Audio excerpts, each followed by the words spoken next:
Day 2, World of Warcraft Completionist Challenge. Here we are again, grinding on the Druid. Last time we did this, we were very fortunate in our completion rates. We upped our percentages pretty heavily, actually, for this zone, if it'll pull up for me. Here it is. We went from 22.7% to 48.03% completion. We still have Deer and Toad to get through, a couple of key quests. We will be killing some more full furbolgs today, I imagine. We also have some rares that we need to take out back and have our way with.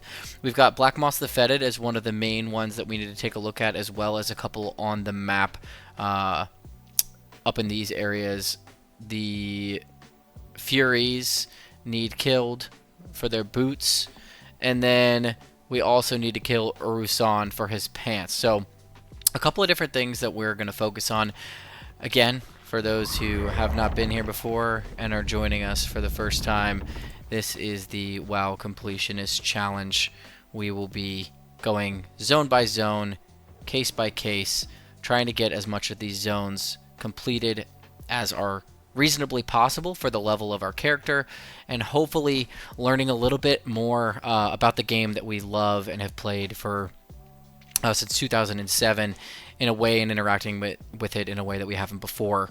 Again, the goal of this series is really to rekindle that love of the world, rekindle that love of retail WoW, and interact with characters that have a little bit more permanence than some of our more seasonal characters across the classic and anniversary landscapes. So thank you for joining me. I'm glad to have you here, should you pop in or out. And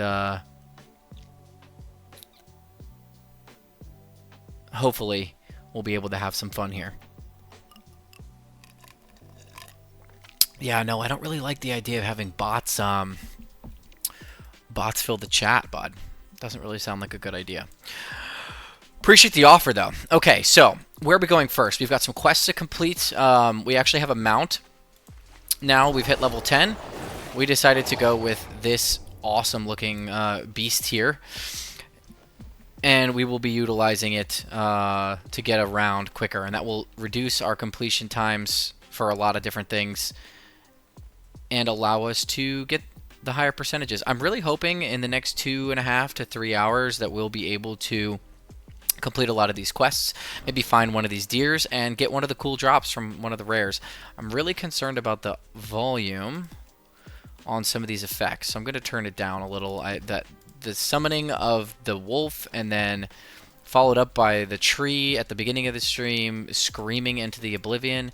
Not really a big fan of destroying anyone's eardrums with my cat raking sounds or the rustling of leaves as we move through the world. So again, really just looking to get a lot of these quests done and hopefully have some fun. So sit back, get yourself a character made, come and interact, and all in all, maybe a glass of wine or a beer to relax on a Sunday afternoon to rekindle that love with this beautiful game. So here we are, Ursal the Mauler.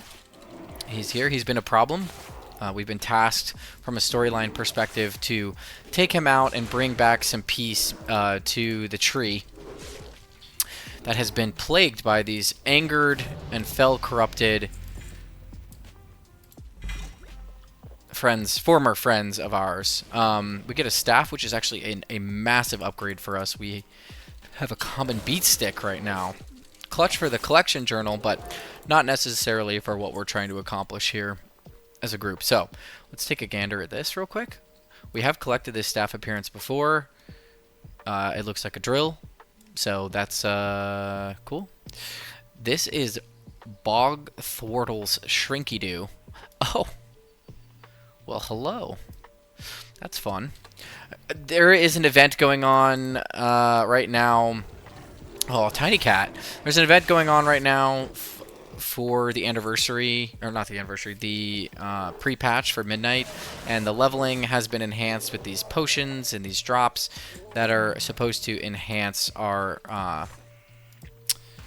our ability to level up and grind. So, Tiger's Fury coming up here. This will be big for just our rotation and our kill speeds. I think that Feral Druid has been a much quicker kill speed interactable than my monk that I leveled before on the Blood Elf side, which has actually been really fun.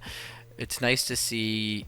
Well, one, I have an admiration for the cat model from. To Darnassus must be kept safe. Corrupted furbolgs from the Gnarlpine Oh, we should have probably talked to this girl first. Relentlessly. Important news and commerce travels to and from Darnassus by way of this road daily. We cannot afford to have a rogue band of heathens terrorizing people. Fair. Take up arms in the name of the sacred forest. Their den lies up this northern path. Slay these Gnarlpine ambushers and report back to me. Completely understandable. They want these ambushers gone. I want them gone.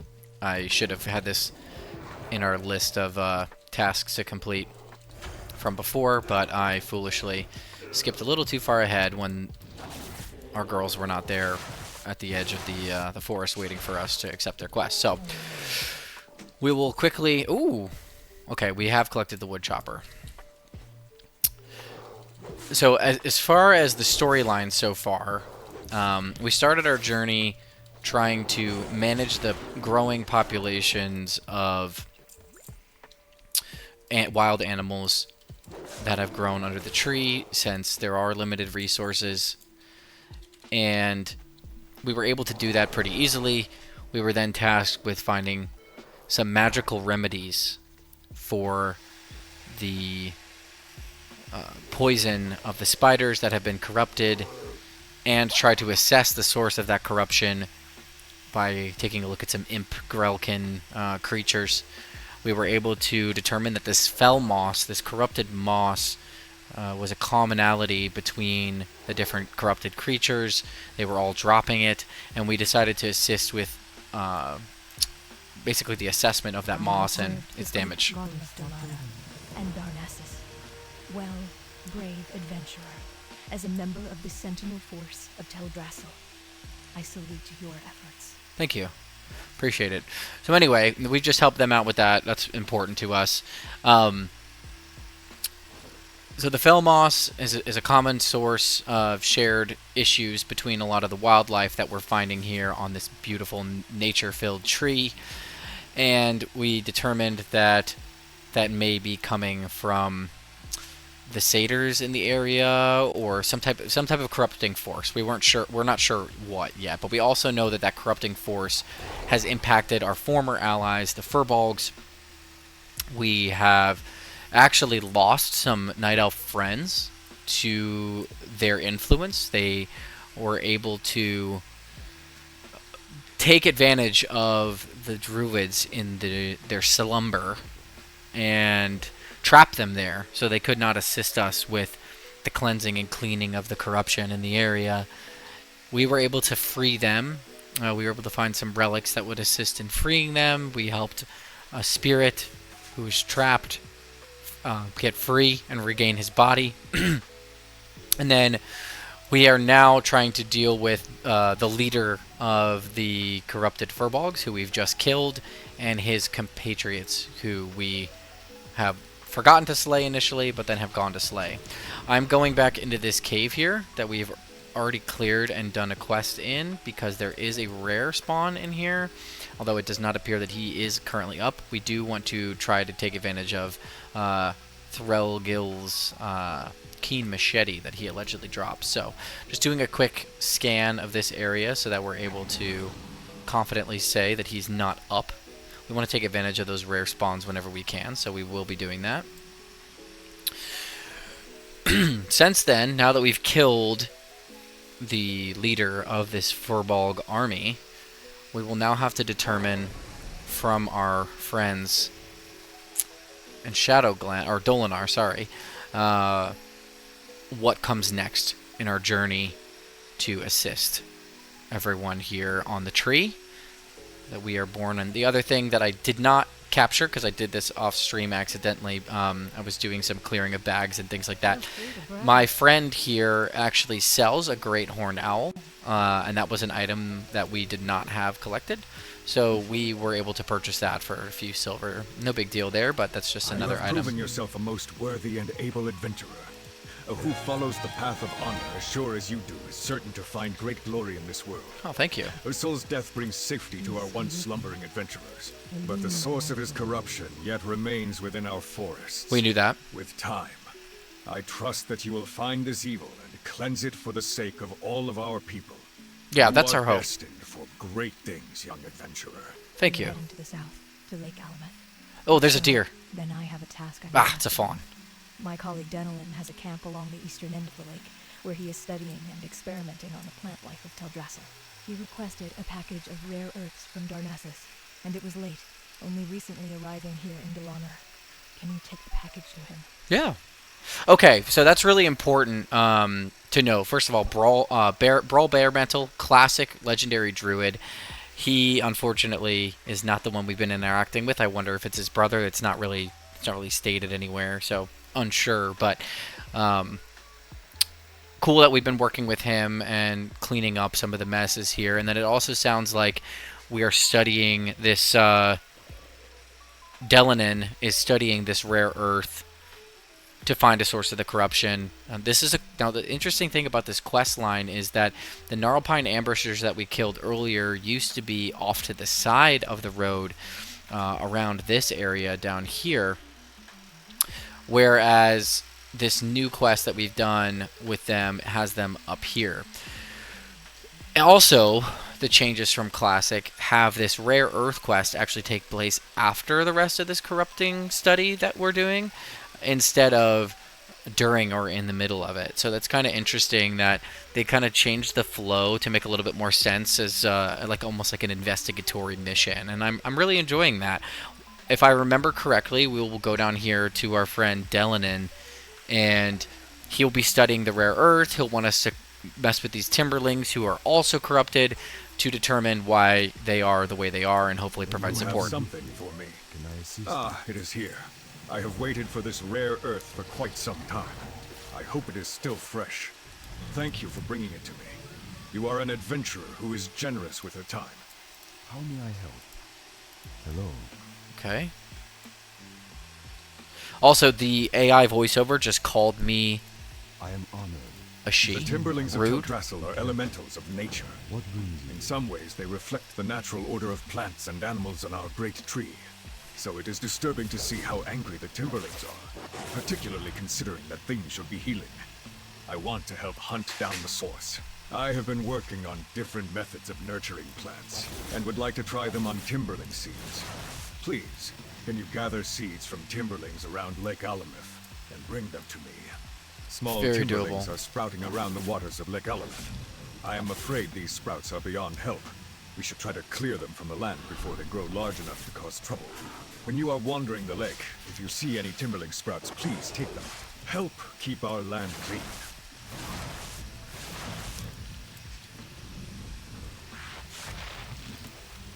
Okay. So these Timberlings are, again, key to this investigation that we're doing here.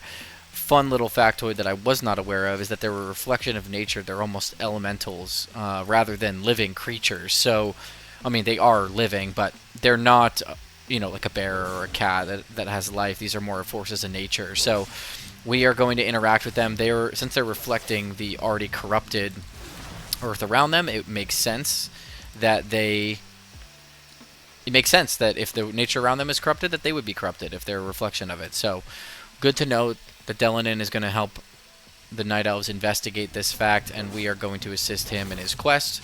Sounds like a pretty admirable quest to me. And we're up to 51% already. I think we can get pretty far here today. There's some Peace Bloom, always important. Get a couple of kills here.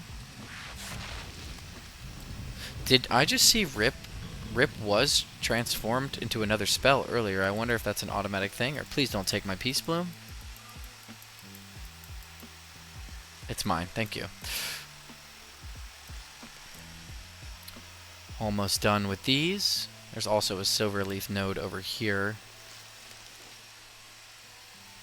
that we can gather up real quick. Lots of Timberlings have been killed in this area. This is another model, I talked about it before, but like these models are pretty old, and there may not honestly be a replacement for the Timberlings. I don't know if they've had to reuse them anywhere, but we've kind of talked about how it's a little jarring to have a zone where you look at these owls and these Timberlings and some of the other creatures that we interact with pretty frequently who are not updated and in their old state, whereas the other creatures in the zone, like for example the spiders, are updated and look really good, and then of course we're riding like an updated mount and our character model is upgraded and the NPCs that we're interacting with are updated. So that is a little jarring, and of course, you know, they're not going to go and re-update all of the old zones all the time, but I think that would be Do you have the nice. seeds? I am eager to plant them. You got them. This is good. I am hoping that careful study might lead me to understand where the Timberling corruption stems from. I will plant these seeds in special soil I have prepared. I believe the seeds will sprout into Timberlings who are much more docile. Perhaps later you can see the results. Can you take one of the seeds you brought me to my friend Relian Greenspire? Yeah. He is an adventurer that resides at Wellspring Hovel, and when last we spoke, he revealed his interest in my work with the Timberlings. He had some ideas himself. Let's see if He will Duskstalker is appreciate up. a specimen seed to work with. Thank you. I hope that someday you will see the fruit of my labors. I hope so You will too. find Wellspring Hovel along the road heading west out of Dalana, on the way to Darnassus. Okay. Hello, hero. Have you found any sprouts near the waters? That is a lot. I am afraid they're spreading at a dangerous rate. I hope I can solve the riddle of what is tainting them. Thank you for your help, adventurer. The land is a cleaner place from your efforts. Okay, so we still don't have a solution to the corruption problem, which is unfortunate. We are also still looking for a deer. Very important to scout out a deer to love. We are doing that achievement to all the squirrels I've loved before. That is part of our journey. We have not interacted with a lot of them. You can see on here where my status is. There's a lot of very important ones that we need to interact with that we haven't had the opportunity to yet. But the frog and the deer are here in this zone. So, not that there isn't other opportunities to get them, but it would be really nice to have them done and dusted while we're here. We're also looking for Black Moss the Fetid, as we believe that he drops a quest item that will allow us to complete the zone more thoroughly. So, we want to interact with that. That is a rabbit, but also keep an eye out for jumping creatures. We're looking for frogs too, and if we run into anything that is frog shaped, then we will be sure to befriend it with a nice /love to hopefully solve that. There's Black Moss. Woo! Okay, that's huge. Black Moss is dead. Okay. There's Black Moss being dead. And there is the quest we were looking for, as well as some infantry leggings of Aurora. We don't have this. We also don't need it. We are not mail wearers. Black moss the fetid is covered with a dark, oily moss. In fact, the only way to tell this is a heart is from its slow, rhythmic beat. A beat that continues even now. Perhaps Denolin will want to see this heart. If he wants to see it, we'll take it to him. We were just talking to him, and he didn't seem to indicate that he needed the heart for any reason, but maybe he didn't know it existed. So let's go check it out. Okay,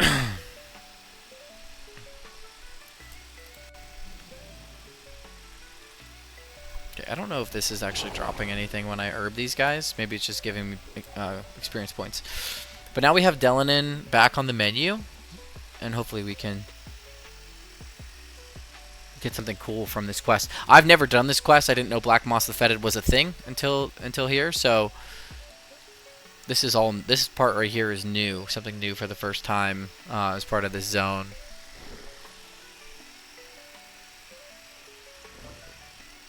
I really appreciate the rare spawns. I kind of fell in love with them when I was doing the Silvermoon replay and I was like, oh wow, there's just like so many rare spawns. There's just all these really cool monsters that you may even complete your questing in the zone and never interact with them. Something for me. I have removed that foul moss from the heart, but it remains tainted. Try placing the heart in my planter. It is filled with a nutritive soil that may cleanse and heal the heart.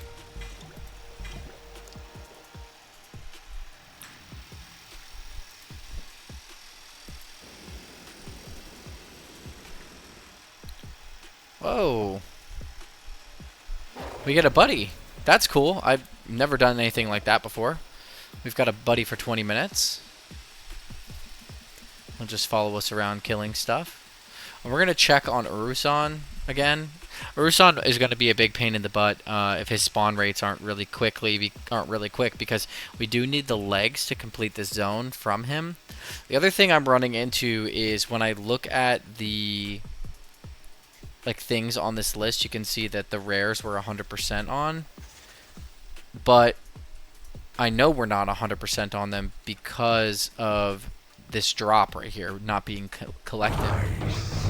He is here. There he is. Let's get the big drop here.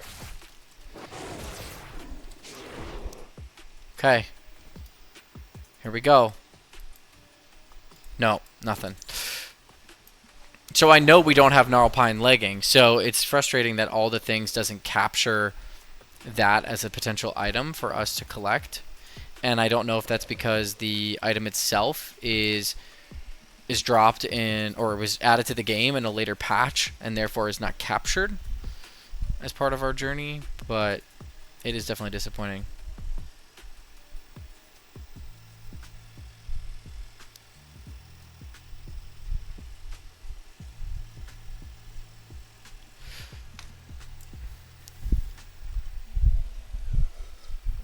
Black Moss fed its heart. It didn't really move the needle much. The Burden of the Kelderai. What is that? You must now visit the Moonwell that rests under the boughs of the Oracle Tree, far to the northwest. The first and most powerful of our wells. Okay. Its waters are said to possess the very essence of Elun's powers. Retrieve a phial of its water and return to me. I will meet you at the crossroads in front of Darnassus. So this when must your be task part is of the complete. journey for cleansing? Cleansing is probably the right word. Uncorrupting is a very weird word to say. The cleansing process, we have been investigating this water from these moon wells, which makes sense. In the lore, the moon wells are a big part of the Night Elf experience, and they're the reason why they exist. So having to take advantage of the power of those makes a lot of sense there. Okay, so we've got ourselves Threll Grill here. He does drop the keen machete. You can see it in his hand. Okay, we did level. Here we go. Nothing. Okay. We also got Stealth, which is very interesting that Stealth is not like a core tenet of the cat experience. You get cat at level 5, and you don't get Stealth until much later. You also don't get Revive until 13, which, I mean, not being able to resurrect someone probably shouldn't be a level 1 ability, so I don't blame them there. But it is very interesting that Stealth is not introduced into the cat landscape early on, as you would expect, given how kind of integral it is to that identity. But here we are. Okay, Primal Wrath. Rip to all targets in an AoE. We're going to be killing things too fast for that.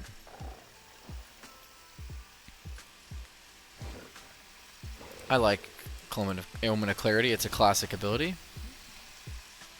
There also could be one of the rare right here, a Gaul. I imagine he spawns down there. He doesn't have anything that we need, so if he doesn't pop up, not that big of a deal.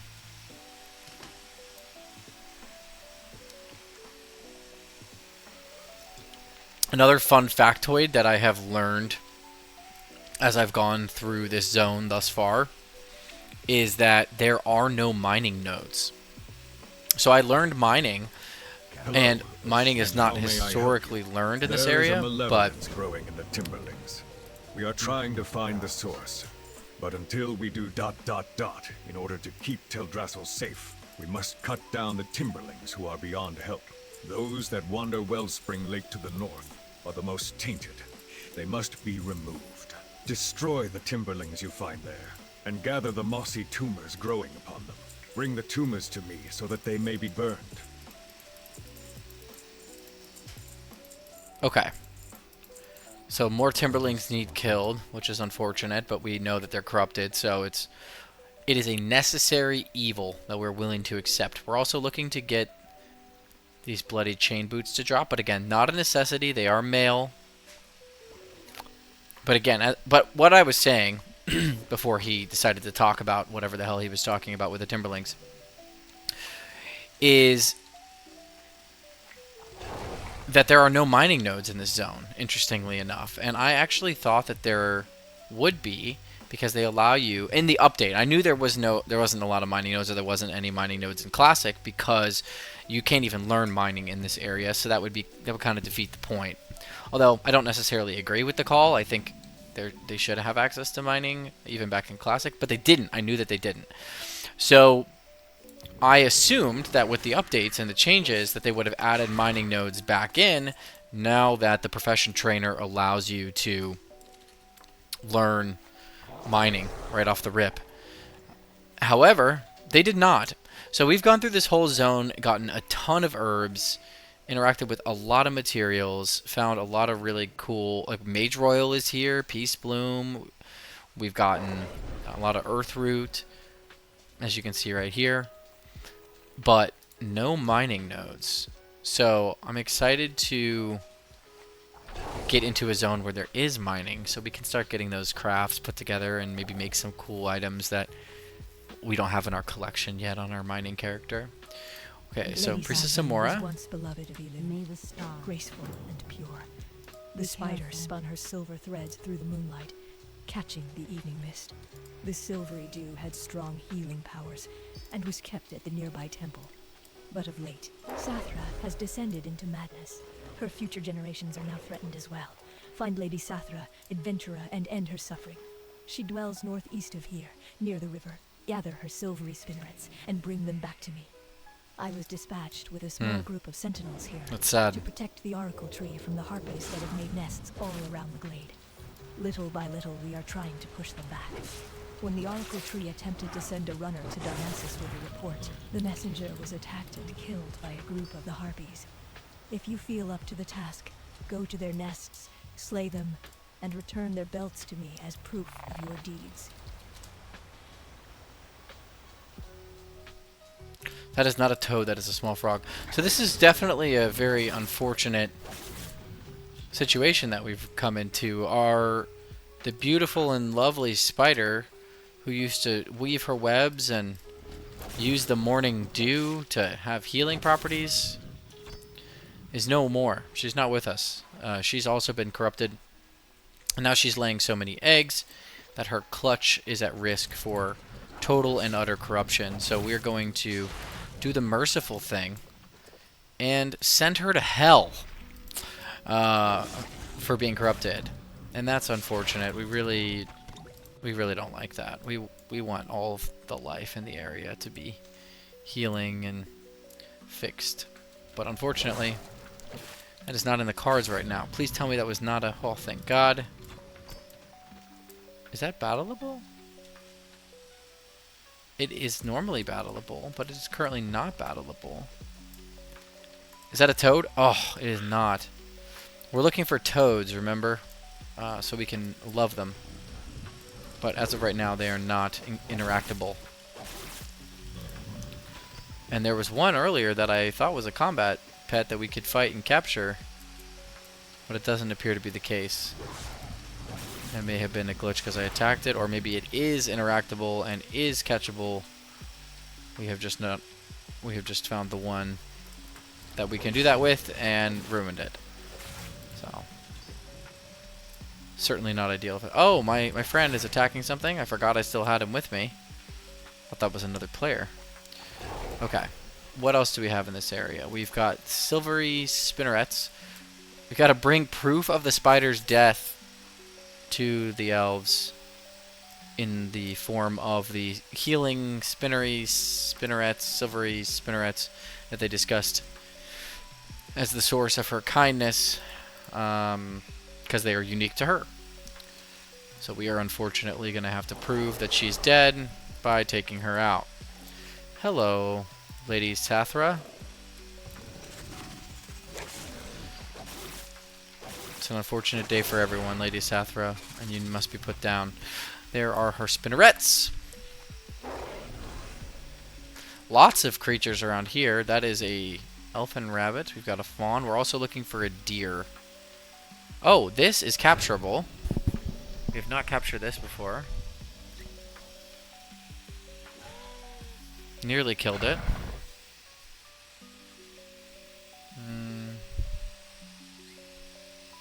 87 will kill it. Maybe we need to switch pets here. Send in Ernie to do a little bit of damage.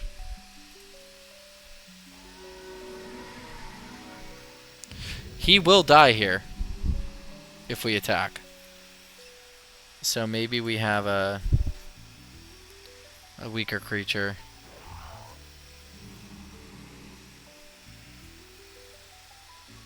This is all gonna kill her as well.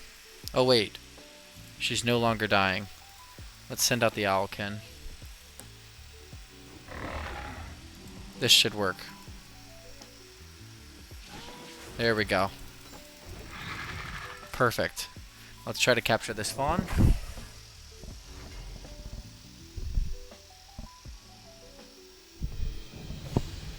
Good job. Big win. He's mine. I've only ever caught 10 pets in battle. That shows you how much I've interacted with this system. But also, shouldn't the pets be in here? Like, why are battle pets not pet battles?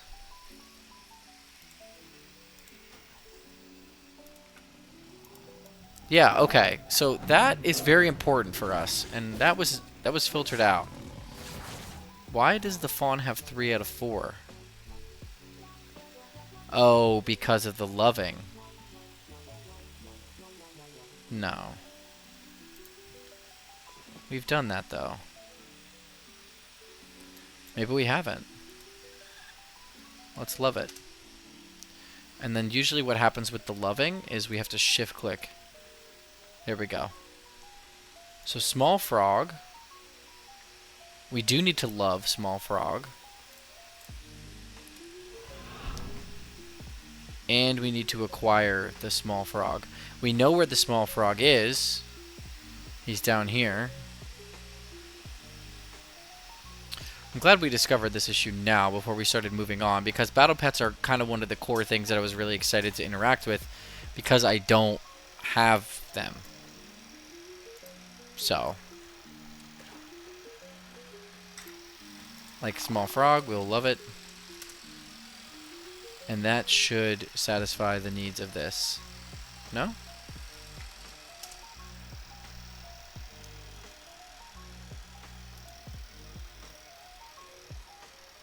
Okay. Well, let's see if we can find him.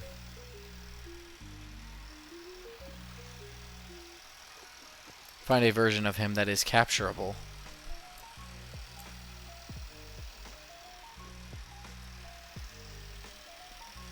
And capture him. Does anyone know what the like what the vibe is on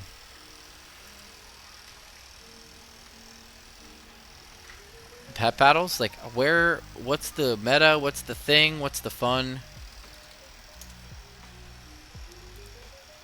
I'm loving it, and it's not giving me credit.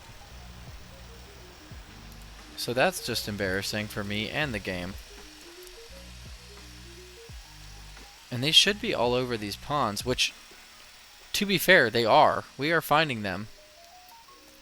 But I don't see one that we can fight and capture.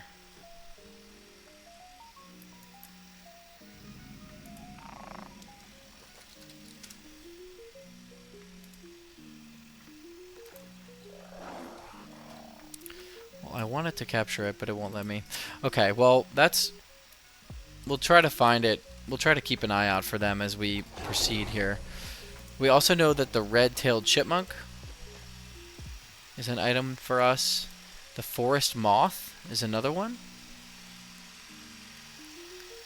And the elfin rabbit. Now, we're aware of the elfin rabbit. We've seen the elfin rabbit before. We have never killed...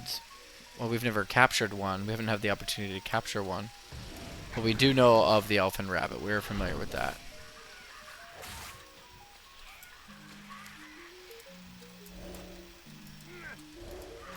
It's too far away.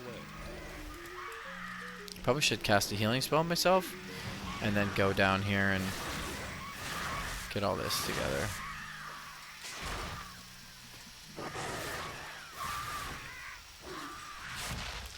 Incredibly useful.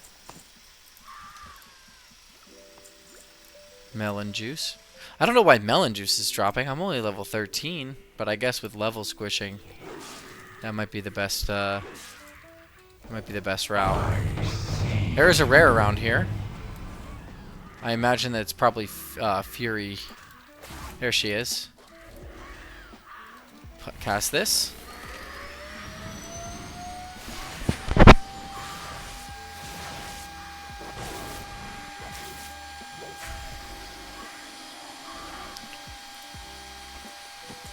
She dropped nothing for us. But we did kill her. So we can say that she's been slain. Okay. Now here we go. On to the next part of the quest. We've collected a lot of things related to the corruption that hopefully we can learn from. But Lady Sathra is beyond hope. Oh, there she is. Offer the sacrifice of the spinnerets to Elune. With this sacrifice, Elune will bless Sathra, so that she might be reborn and at peace. Thank you, hero. Their slashing talons and piercing beaks may prove a difficult match for your own abilities, adventurer. But I have faith that you will not fail in this task. I am impressed by what you have accomplished here in so short a time. Would that Thanks. I could ask you to remain here to assist me with my duties, but I know in my heart that greater tasks lie ahead for you. Well, if I want to corrupt the wild, or if I want to figure out what's corrupting the wilds, then I'm going to figure it out. I don't want you to discount my ability to contribute because you think I have better things to do. You need to take into consideration what I like to do, and that's help here. That's an elfin rabbit. Capturable. Let's go.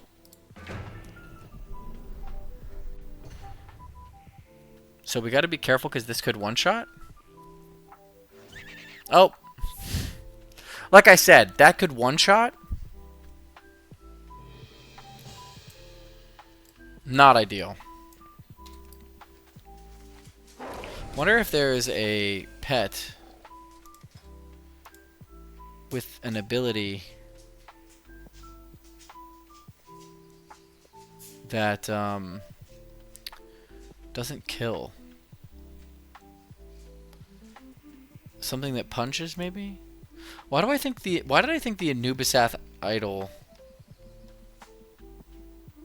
had like an ability like that where you could make sure they don't die? There's a moth. This is also on our list.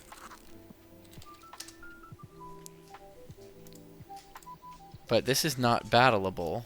Very interesting. Lots of moths around. None of them interactable. No. Okay.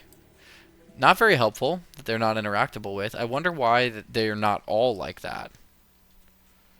There has to be a reason. There's a red-tailed chipmunk. That's important for our quest. I'm going to love him, and then I'm going to battle him. Come on. Thank you. So this thing will not die in one hit if we hit it right.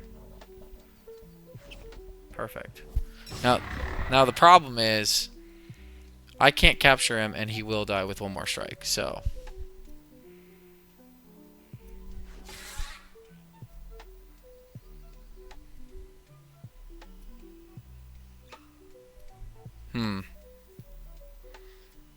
I think this is the right move here.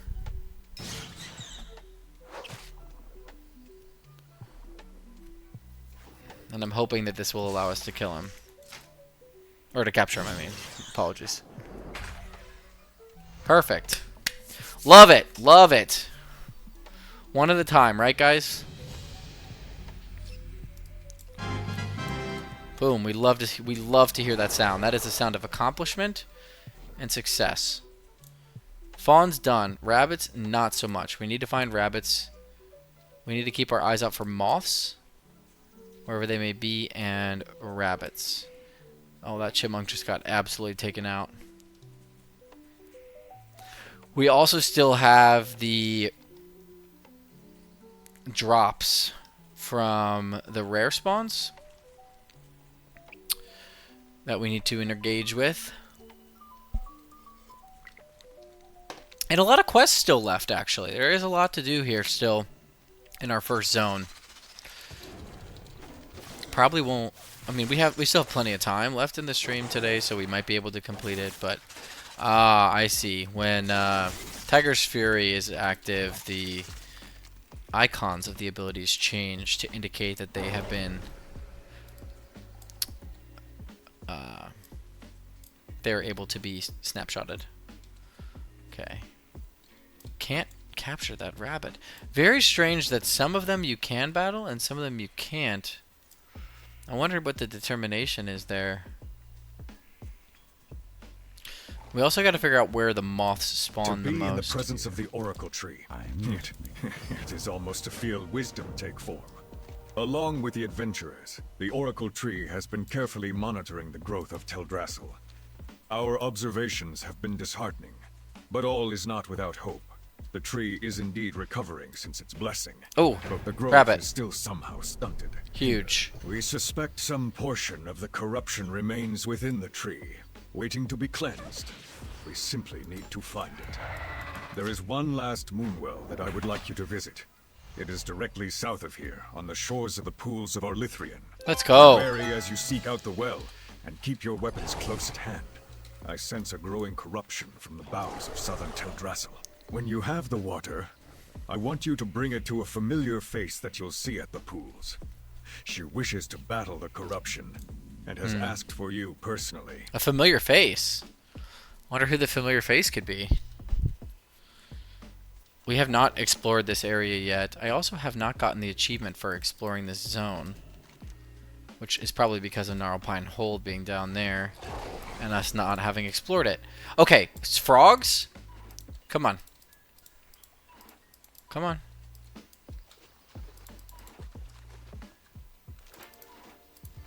He can't be battled inside the water. So we gotta wait for him to come out, maybe? Come on, please, please, please. Yes! He came out enough for us to battle him. Alright. Small frog.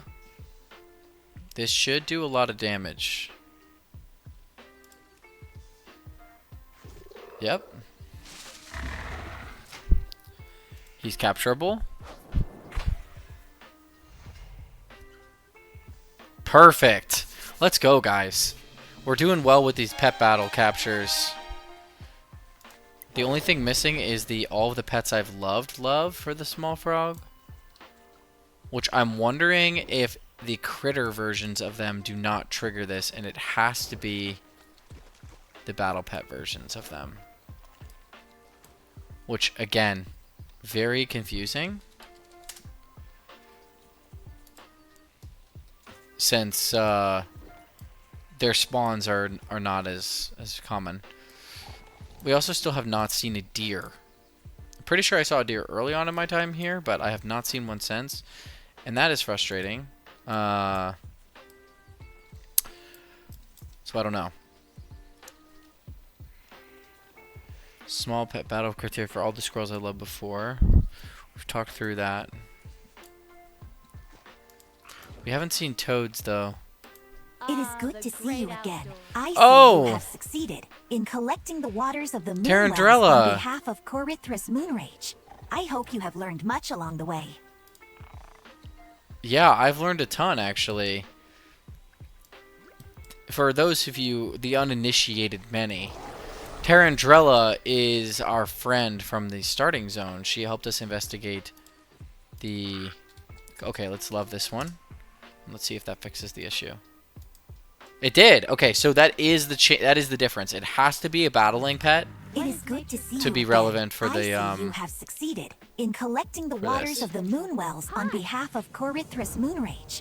I hope you have learned much along the Oh. way. Indeed, I have spoken to Corithras on my way here. So we have And he has gifted me with the waters you have been gathering. They may well prove useful sooner than we'd imagined. Strangely, the growing corruption we So we felt is discovered- actually a good sign. Teldrassil has been burdened with this taint for a long time, and thanks to the blessing of the dragon aspects, only now is it coming to the surface in a form that we might strike against. As Teldrassil purges itself of the corruption that has Okay. perverted its growth for all of these years, a malevolent growth has formed near the tree's edge, south of here. We have an opportunity to strike out and purge the source of the fell moss that has tainted the Gnarlpine, the Timberlings, and everything else. With the water that you've collected from the Moonwells, and the renewed strength of Teldrassil herself, I can grant you great power for a short while. Put an end to this corruption.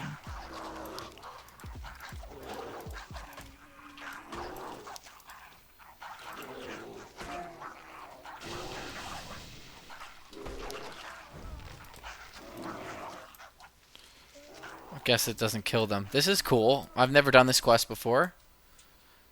Looks like there's allies that we can summon. How interesting. Okay. Keep an eye out for deer. Don't let the fact that we're doing this cool quest here where we're discovering the source of the corruption distract you from the fact that we... Okay, this does nothing.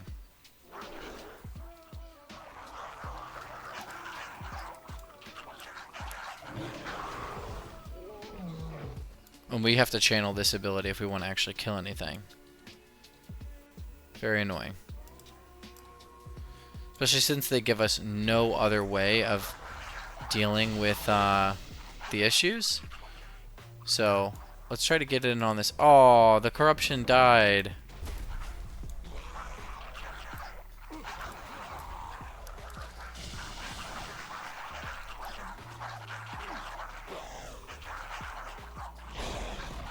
It's supposed to purge them of their corruption and then... Okay, and then we kill them? Okay. So the Battle of Corruption should respawn. This is really cool. So we didn't know what the source of the corruption was, and I'm excited to announce that through our investigation, we have discovered that the source of the corruption is actually the purging of the pre-existing corruption within Teldrassil herself. So she's healing. Kind of like when you push infection out of your fingertips. I don't know why I said fingertips. Out of an open wound. When you push infection out of an open wound, or have if you have an infection under your skin and then you take antibiotics and it like seeps up through a wound or something like that. That's kind of what we're dealing with here. Is the tree herself kind of pushing that infection out. The night elf or the dryad, Telendrella, indicated that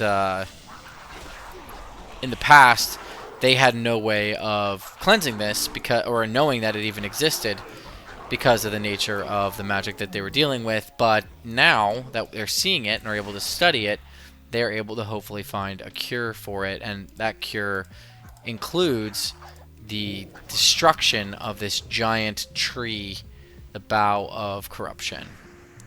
And he will fall for us in a grand display of our power and strength, and we will have completed this quest. So, big win for us. That should be one of the last quests that we need to do here in this zone. It's kind of the wrap up, the conclusion of everything thus far. We've got a few quest turn-ins to complete. It should get us to level 15, which is really exciting. We're still looking for deer, and we're still looking for moths that we can actually battle. As of right now, we only have interacted with the moths that we can't battle. We haven't found any battleable moths, which means they're not catchable. Illume be praised. Everything I had encountered suggested this corruption to be buried deep within Teldrassil itself. I had worried we might never be able to strike at the source without killing the World Tree. I am thankful I was wrong. Malfurion was the start to this great turn of fortune. Perhaps I will seek him out before I depart to Good. the wilds again. Thank you. Thank you for everything you have done. You are sure to be a great hero someday. Our tasks Thanks. are done here for now. This water proved to be of great importance, but it wasn't originally meant for me. Go ahead and bring it back to Carithris at the crossroads. I am sure he'd like you to deliver it to its original destination. So Tarandrella, it's a cool callback that they do in this zone. I really like how they built this, where Tarandrella, whatever you want to call it, the Dryad lady, she's one of the first people that helps you investigate the corruption all the way back in the starter zone that I didn't even do on stream because I was like, oh, this is boring. Everyone's done these quests 100 times. It's like the first 5 quests. So she gives you the quest to investigate the Grelkin, where we discovered the Felmoss for the first time. And after all of our musings, it is determined that she went smoothly with you by her is the side. one. Thank you for returning to me so swiftly. I have but one last task to ask of you, shall we? It has been an undeniable honor to have met you. You are a testament to the nobility of your race. Go now and finish this final task. What the hell? Take the waters to Tyrande Whisperwind and Darnassus. I'm your race. You have something for me. Where did you get this? I haven't seen a plant like this since a sojourn I made to the Swamp of Sorrows. Decades ago. It is amazing that a specimen made its way to Teldrassil, and it has grown to such a size. Thank you, adventurer. Forgive my shortness of words, but there is a test I would like to perform on this front. Have you been to Wellspring Lake, adventurer? Have you been hunting the Timberlings there? Well done. These tumors are the symptom of the Timberlings' disease. They are filled with a poison that we must cleanse from our new land. I will dispose of these tumors. Thank you, adventurer. I figured it out. I had to rush here to find you. It is so simple, really. The corruption has spread from Timberling to Timberling. But there is but one that is the source. Okenskal. He is being poisoned by the largest tumor I have ever seen. I would call it Gargantuan. Even. Okenskal used to reside in a cave near my lake, but has since found his way to a nook to the northeast of here. Adventurer, hunt down Okenskal and collect the tumor. Okay. Remove this source of corruption from my home. There he is. I don't know why I was pronouncing him Okenskal. It's Okenskal, and he's corrupted with a massive tumor, so we got to take him out. We may have gone a little bit out of order with this quest. We may have already, maybe should have already been done with everything else to this point by this time, but unfortunately we're not. So we're just going to collect the gargantuan tumor, get through the last remaining portions of the quest. The dog is going to want her dinner here shortly, so once we get this quest done, we're going to make sure she's fed, right? Good girl. It is dinner time, and a hound's got to eat. If you know anything about a hound, they got to eat. They are hungry creatures. So, we'll turn this quest in, we'll get her some food real quick, and then we will go on the hunt for the toad, the deer, and the forest moths that we have been unable to interact with thus far in our needs, as well as take a look for those Okenskal yet? lovely rare spawns. I knew you were more than capable of ridding the lake of that. Give me 1 second. It is a distressing situation. Okenskal was once a grand leader amongst his kind. But corruption does not discriminate between the lowly and the noble. The size of this tumor is quite disturbing, but I must study it to learn more about the disease that upsets the Timberling population. Thank you, adventurer.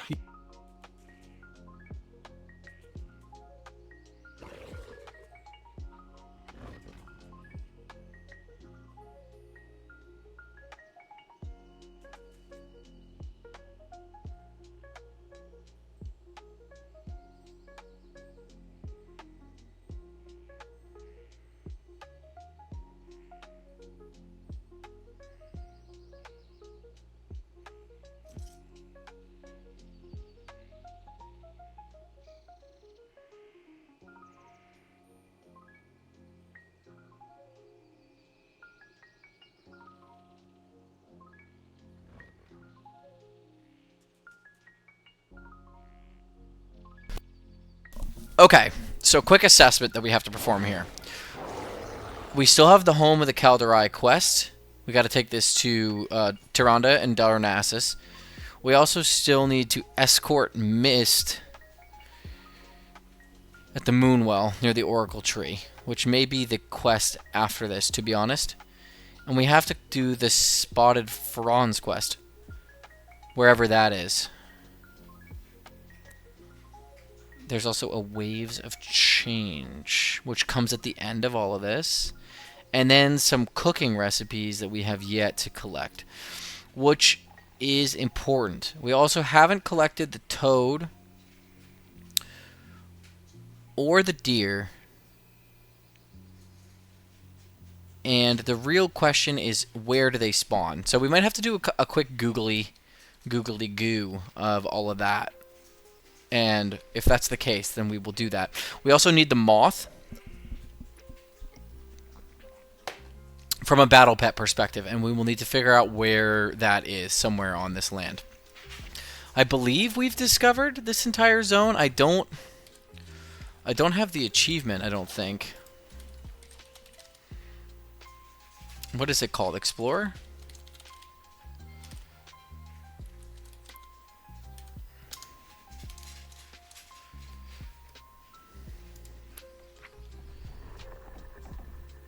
Okay, Eastern. We're in Kalimdor, right? Oh, we've done this already. So it's not going to tell us if we have or haven't done this before.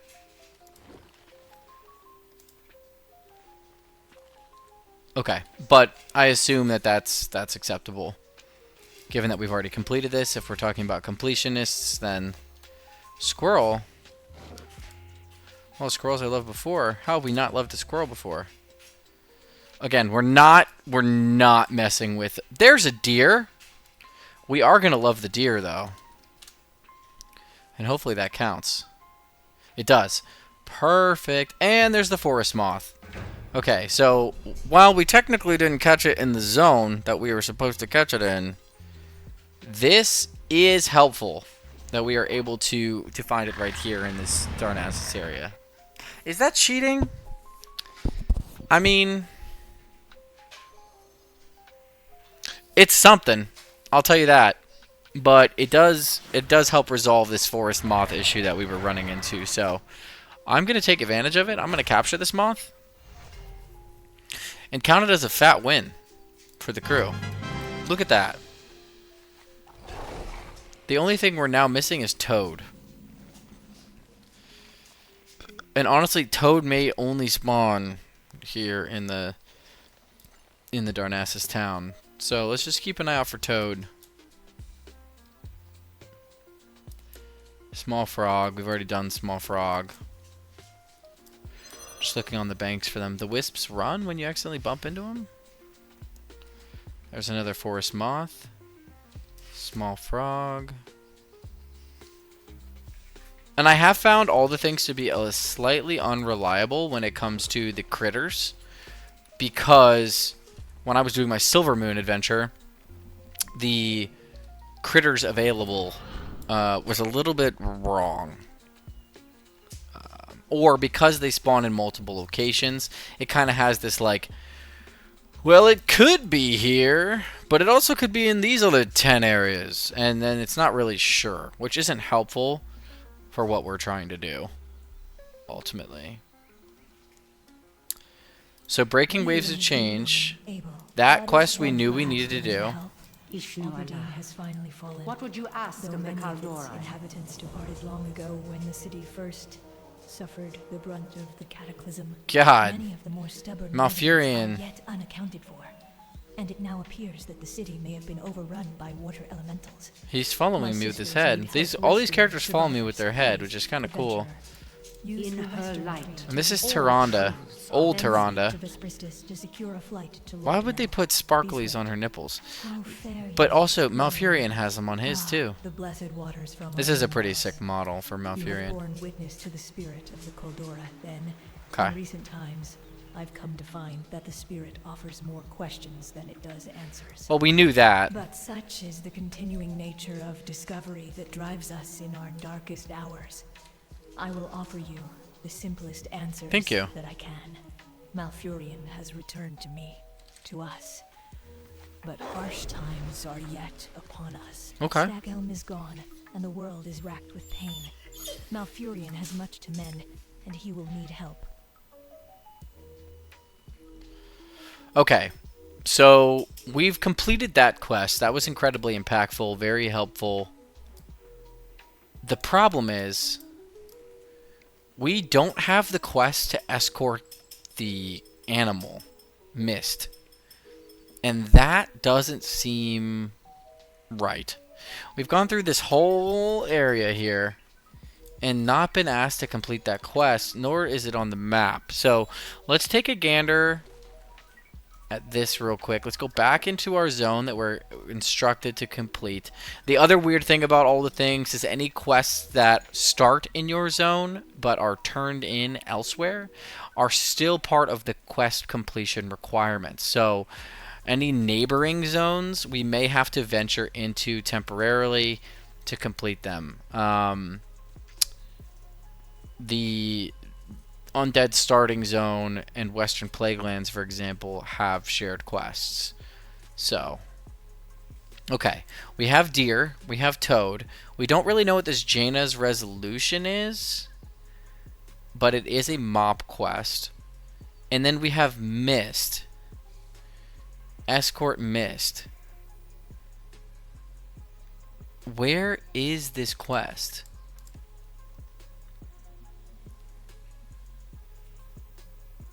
Can we...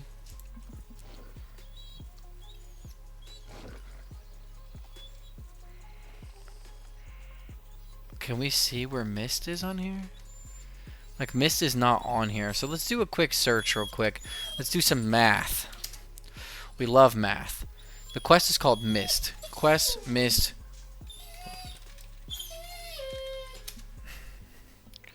Okay.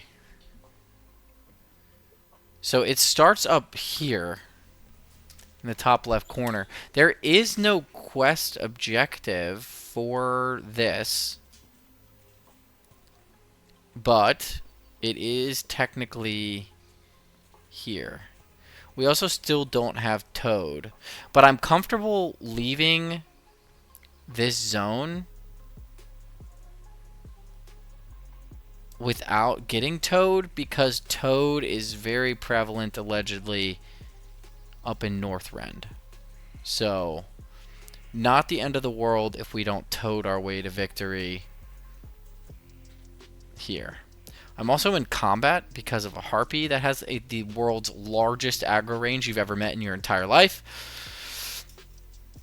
Mist is allegedly up here in the top left corner. Now I'm wondering if the reason why Mist didn't trigger is because we are in some kind of low level. Is this zone not like scaling to our level?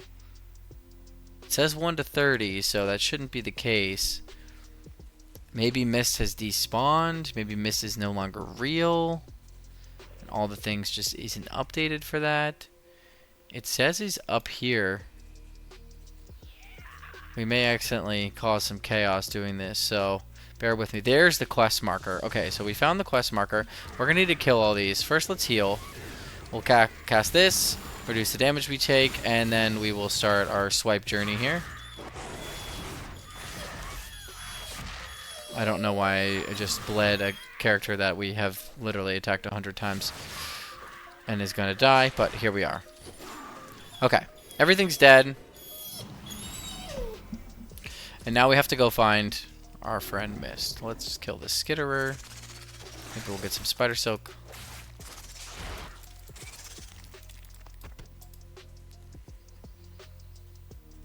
Oh, there's a wall there.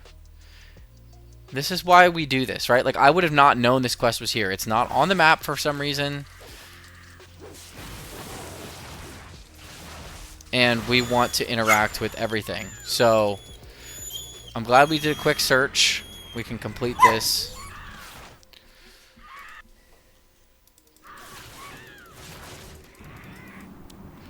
I've been stunned. Unfair. Light feathers are a crafting reagent for something. Okay, there's more of them dead. Let's heal up. with our new spell animation, and let's kill this lady. And then Mist should get escorted back home safely by us. I imagine that Frond quest that we also haven't completed is similar to this, where it's like something that you're supposed to find out in the WoW. A distinctive gray color, blending into the surrounding forest.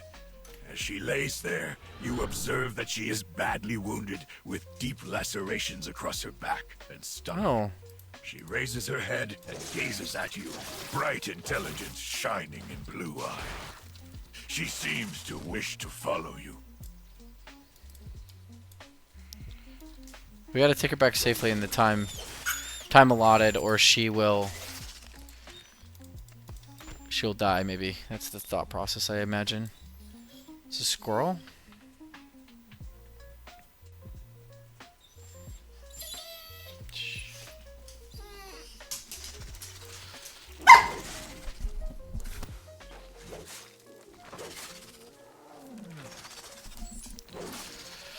Okay.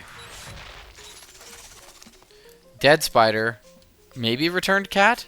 Maybe this cat is returned? My goods are of the highest Also, quality. stealing these every time I see them because it's free materials.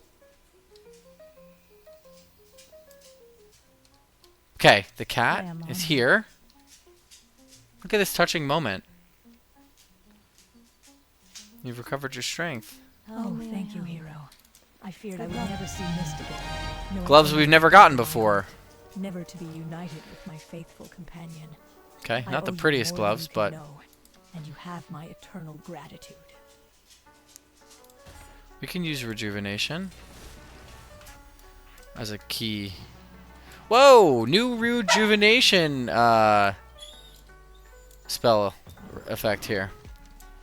Okay, so up next on the menu for us is figuring out this Frond quest. The Sprouted Fronds. Let's look that up. The Sprouted Fronds. Here it is. Sprouted Fronds is a quest given down here. And you have to pick them, okay? The Sprouted Fronds don't give us anything that we haven't gotten before, but it is technically a quest in this zone, and we're going to complete it. We're at 72.99% with a couple of key things missing. The first of those is these pets that we have yet to collect. And the second is these drops that we really need to get here. The Gnarl Pine leggings, the Keen Machete, and that's it. It's the Gnarl Pine leggings and Keen Machete. We are not going for Bloody Chain Boots. We are not a chain user or a male user. We are a male-female user. We are not one of those. So they're supposed to spawn right here, I believe. Oh, they drop back at our man Dolanon. We got to go all the way back to him. He's far away. We're almost 100% on quests. We'll be 100% on those. The vendors we can very easily complete. We just need to buy those recipes. And I'm just wondering what else is left from a percentage perspective if we complete all of these. Toad is a big one. Not having the Toad is an impactful one because Toad pops up in a couple of different areas as potentially needing completed. So we'll have to check on that. That's a cute little rabbit model. Just the ambiance of this zone is just top notch. All little sounds and crickets and chirpings and all of that stuff. We're still looking for deer. Another thing we'll need to search up is where the deer potentially spawn, because we haven't seen a single one to my knowledge. If you held a gun to my head and asked for the brutal honesty of the situation, I would swear to you that I saw one earlier in the run, maybe in the starting zone, like the actual true starting town. But I just haven't seen one since, and that makes me doubt my memory really heavily. I'm not going to interact with this thing. There's no reason to kill it. It's corrupted and sad.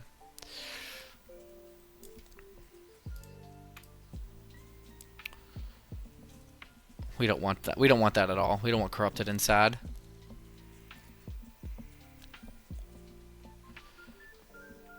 Okay.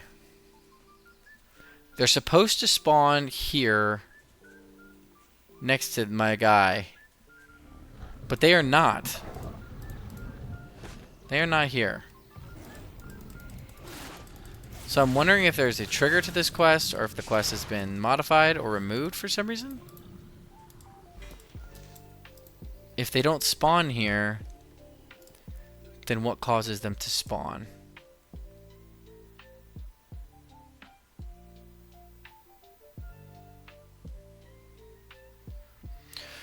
Brug prevents the spawn of the sprouted frond. After picking the quest, Dell and Emmett Wellspring Hovel will spawn the sprouted frond on the long plant stand. After completing the quest, you'll be able to get the next quest.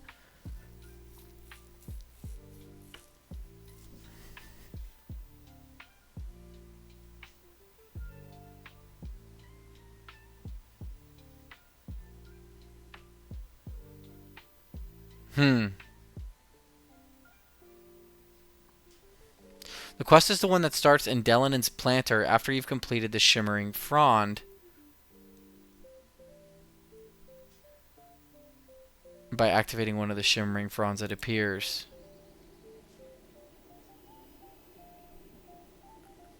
Hover the mouse over the planter and you should be able to pick up this quest. If not, it despawns a bit and you'll be able to grab it. You won't be able to go back to the Shimmering Frond tree to grab the prereq item again. Lastly, other player, any quest requiring that's another possible despawn. This quest isn't accept and complete in one step. Because of this, the quest completion not be tracked like an add-on, like quest history or every quest. And that's your cue that it's done. I had a long conversation with GM, but I received it. This was in game version 3.2 on.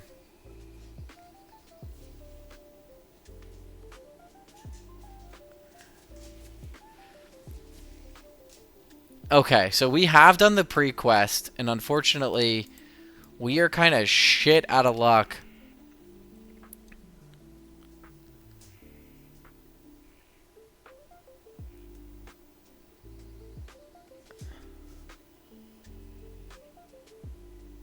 If you turned it into the wrong place or missed the window for Frond, you can still get this quest when someone else triggers the spawn. Do it on an alt.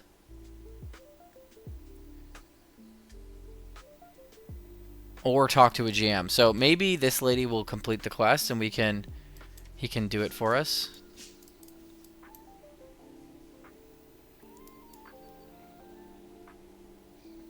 Okay.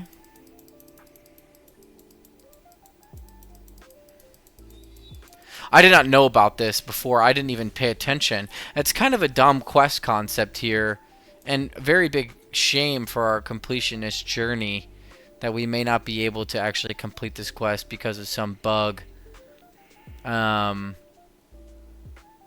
the system. I don't think I have the pre-quest. They're supposed to spawn in this thing here. Okay, we'll do some investigating. I'm going to walk the dog real quick, and I'll be right back.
Okay, so we're getting attacked. That's never fun. Let's fix that problem. Maybe these guys can help us.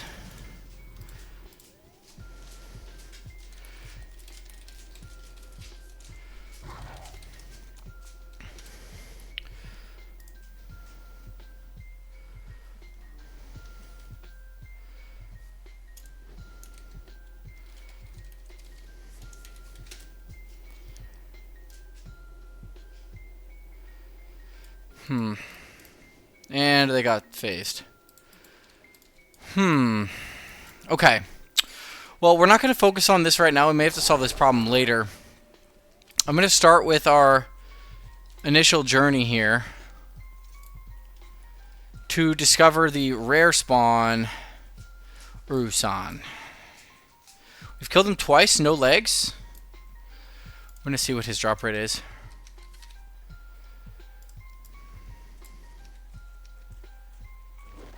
Narpine leggings are a 1.3% drop chance. So you can see how things can get pretty ugly when it comes to these drop rates. These were added in patch 1.1.7. There he is. Or 10.1.7.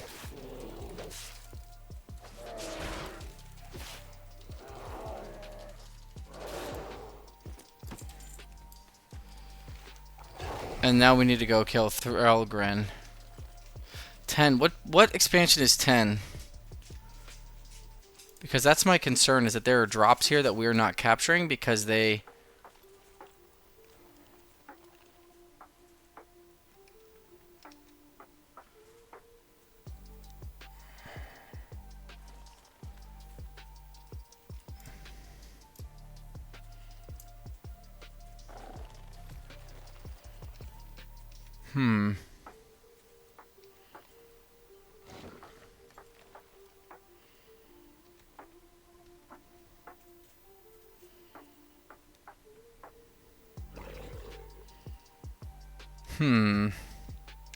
Doesn't say much about them on Wowhead. What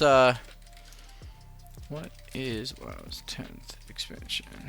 How do I not know that? I don't know. War Within. So let's do this. Let's take a look at the settings.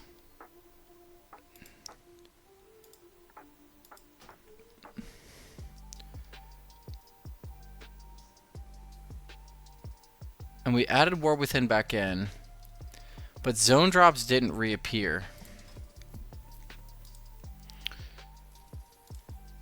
What if we add all the expansions back in?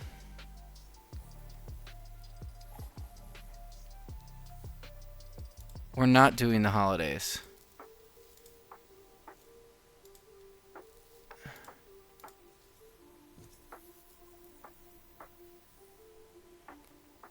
Okay, there's the zone drop. Driftwood Branch.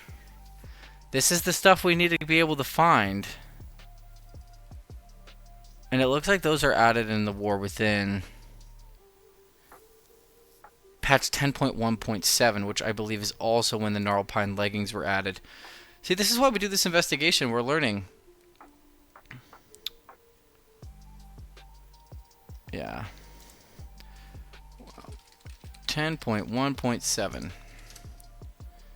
Dragonflight. Okay, so that's a Dragonflight thing, so we can get rid of Shadowlands and Legion in Midnight, but we want to return Dragonflight to the table because that will include that stuff.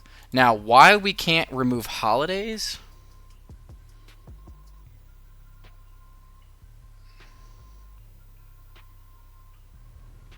Why we can't remove holidays from our thing for some reason? I really don't fully understand.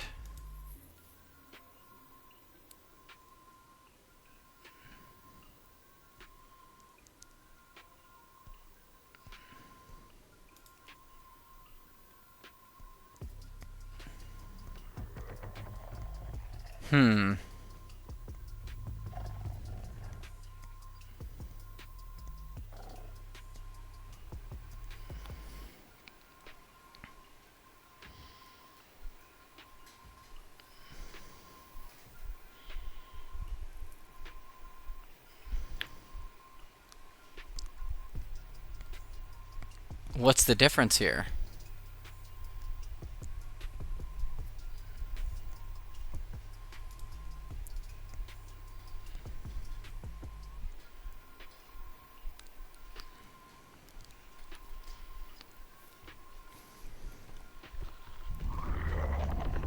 We really just want... We really don't want seasonal events to be included on here because it really fucks with the... it really messes with everything, you know? It makes the vibes weird. Remove holidays not working from all the things.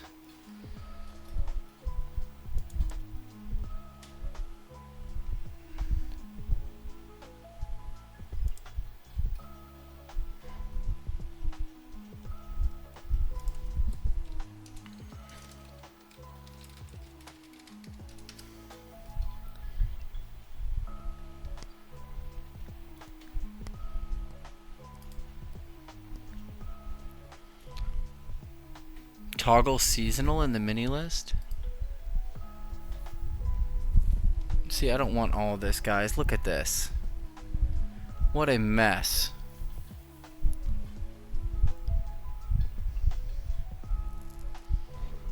We can turn off completionist mode.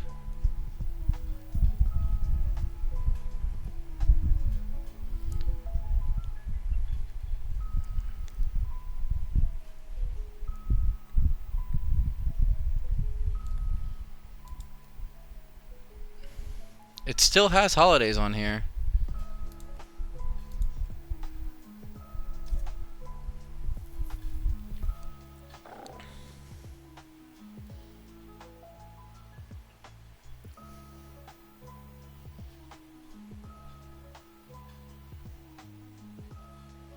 Show obtainable? There's apparently an obtainable. So we want one-handed axes. And we want one-handed swords. We also want warglaives where possible. And leather.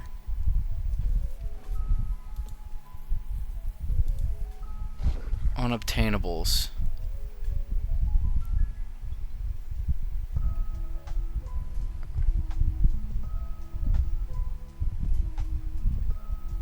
Okay, trading card game, PvE. We don't want any of this stuff.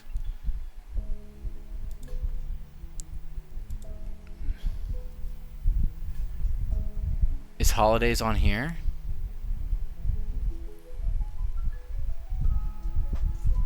It is not.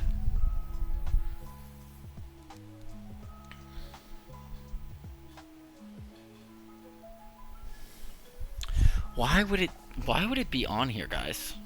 This is really frustrating.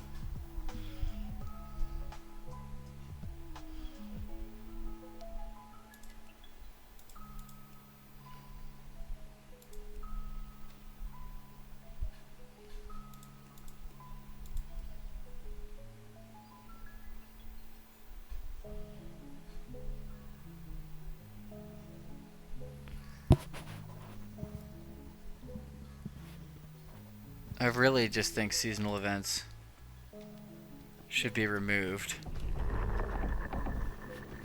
And the only reason that it's not is that there must be something associated with this holiday that it does not consider to be like seasonal in any way.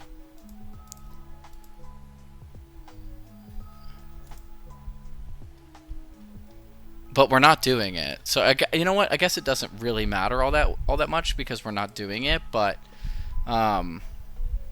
it is important to note. Okay, so where are we at right now? We need to talk to Naoma, who's over here, as she has some cooking recipes for us. We have long jaw mud snapper, sagefish, and smoked sagefish. We also should have the ability to cook here. And we should have a lot of crafting materials to do this with. We don't have any of these things? That's kind of crazy. That we don't have any of the items required for this? Let's sell some items off. We're kind of stocked with stuff right now. Welcome to Dolananar, adventurer. Let me know if you need any. We might need to get our fishing on, guys. Ingredients.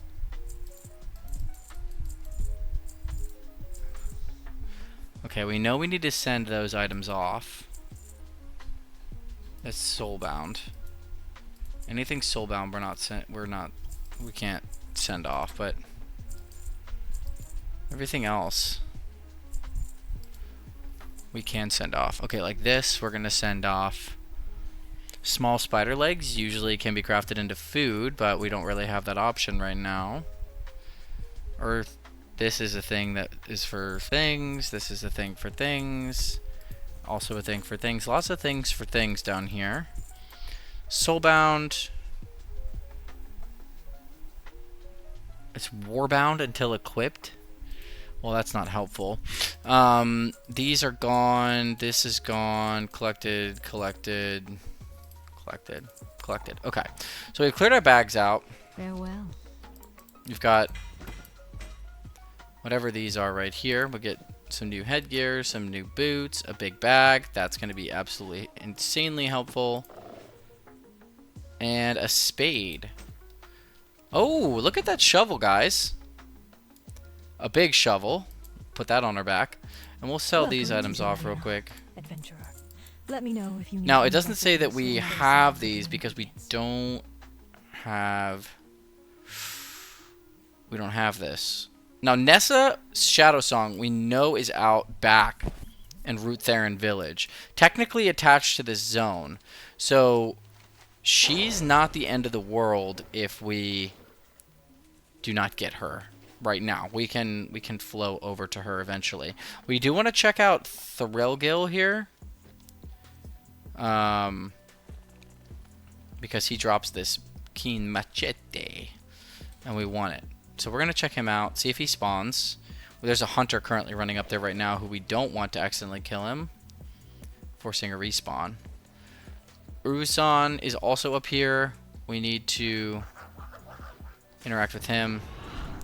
Let's do a quick scan for him. He does not appear to be spawned currently. Okay.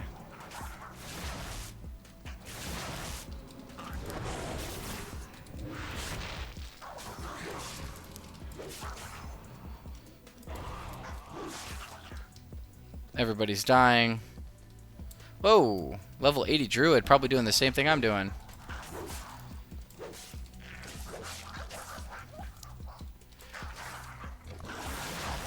And this is one of the parts that I'm a little bit worried about, just in terms of like doing all of this, is like it's gonna take us a long time to get some of these drops here, and we also don't have the gold to circumvent them early on.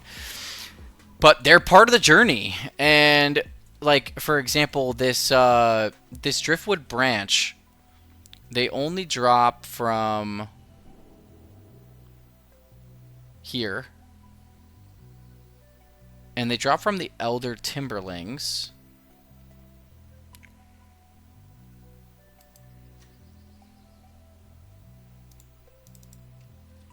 And where they are, Elder Timberlings. I wonder where the Elder Timberlings are. Let's go check out our other friend, who may be more familiar with their drops. If we can't get this drop, I do want to go looking for toad and deer today too. And then I think our next step, if we don't get toad and deer, is like, see, it says we're 50% complete, which is just crazy because I know we're more than that here. But it's because of this holiday thing. And it needs to be gone, but it's not. For some reason. But that just really bugs my it just really bugs my like brain, thinking that I'm not getting credit for something that I'm not doing, despite filtering it out, you know. Okay, so he's not here. Let's find deer.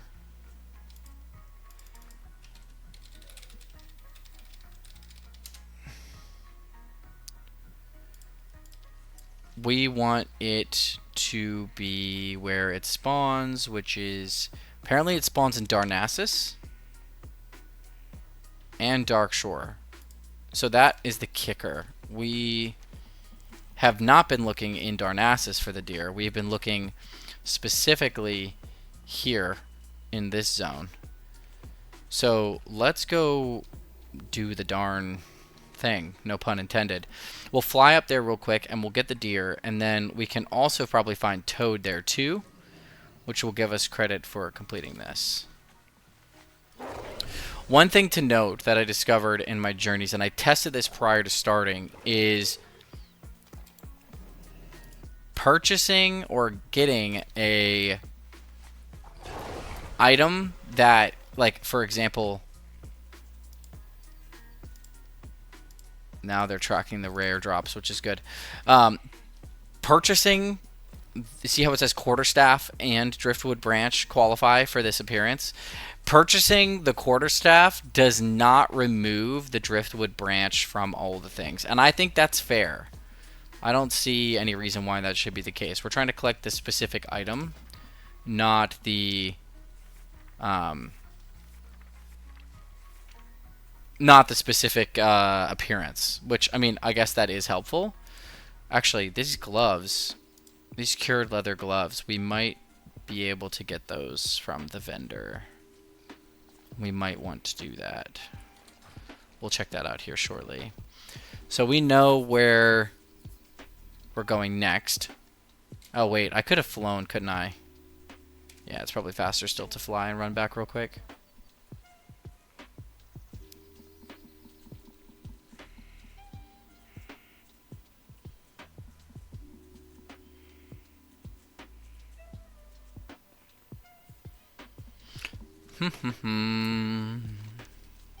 I am going to be really peeved about this holiday thing for a while.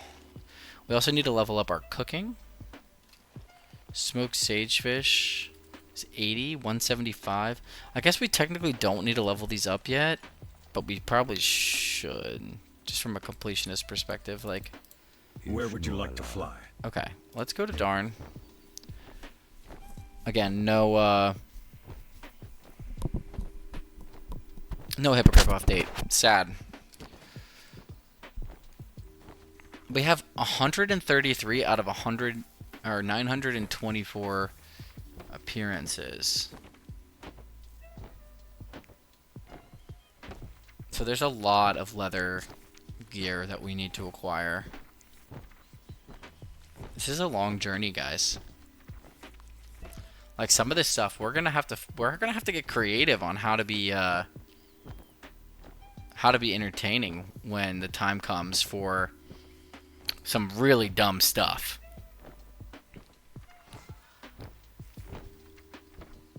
I'm thinking like 1.3% drop chances on rare spawns. Like, look, that guy's got a... Oh. It's actually kind of ugly. Okay, so the deers apparently spawn around... Oh my god! Look at that! Love it! Did it work? Please. Please. Give me credit. I'm loving this deer.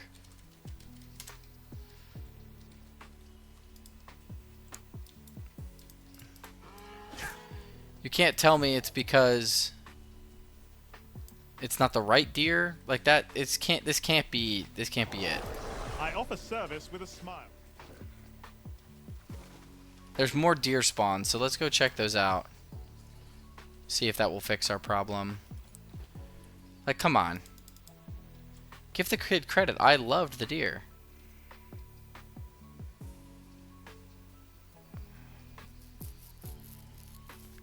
Deer is not even... Oh, deer is listed on there. Okay.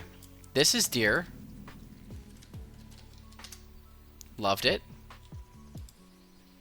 Guys. Please. Please help me out.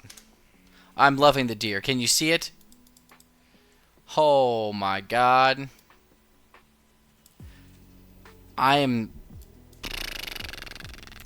not thrilled. I will say that. I am not thrilled. There's just no reason for this to be so complicated. I'm loving the deer. Like, do I need to relog? Let's try that. Let's try relogging. We can take a quick peek at the other characters we have here. To solve the frond problem, we may need to log into our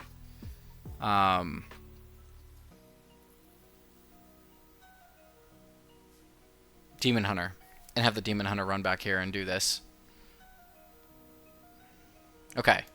So, here's the Demon Hunter. The monk. The monk is inscription and alchemy. Demon Hunter is tailoring and enchanting. And Silver Shoes, the rogue, is blacksmithing and engineering.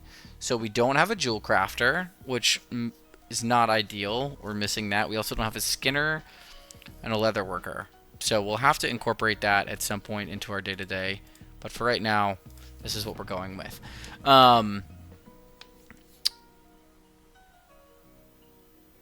Let's see if this fixes it. The relog may fix the deer credit issue.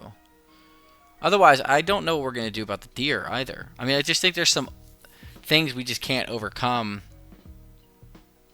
if the game's not going to let us. We should check the achievement, though, to see if it gave us the achievement credit, because in that case, I'll just tell all the things to get bent because the game is tracking it properly.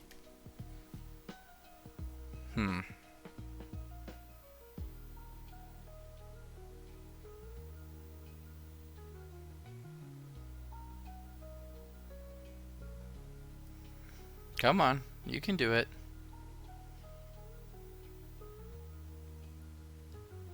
Here we go.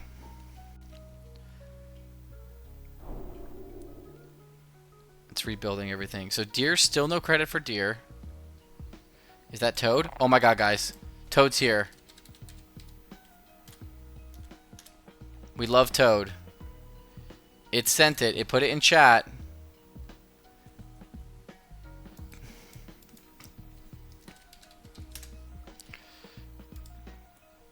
Okay, Toad gave me credit for Toad. Also for Squirrel, please. You're right here.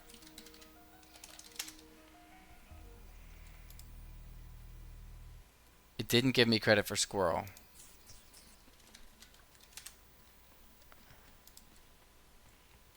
Not a thing. Okay. It's still not giving me credit for Squirrel. What about deer? Doesn't like deer. Actually, actively hates deer. Has anyone seen anything this stupid before? To all the squirrels.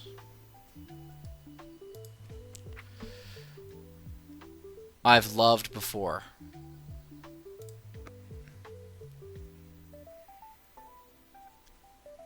This says I've gotten deer.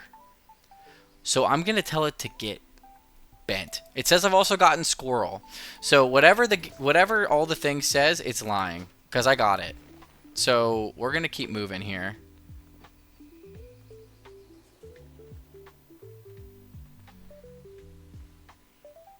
And while we're here, let's go talk to our fishing trainer, girly.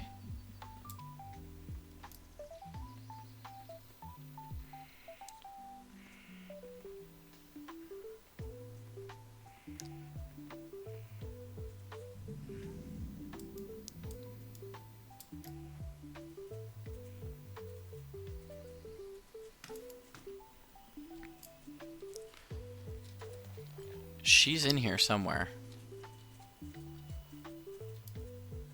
There she is. Nessa Shadow Song. Off the coast of Teldrassil are quite large and robust. Rumors say it is the speedy growth of our new world tree that is the cause. Thank you. It also apparently use the teleportation tree in Western Ashes to reroute their events and speak with Vesifius. There he is. For the hippogriff. To maintain our link to the mainland, we have hippogriffs constantly flying between Rutthuren Village and Darkshore.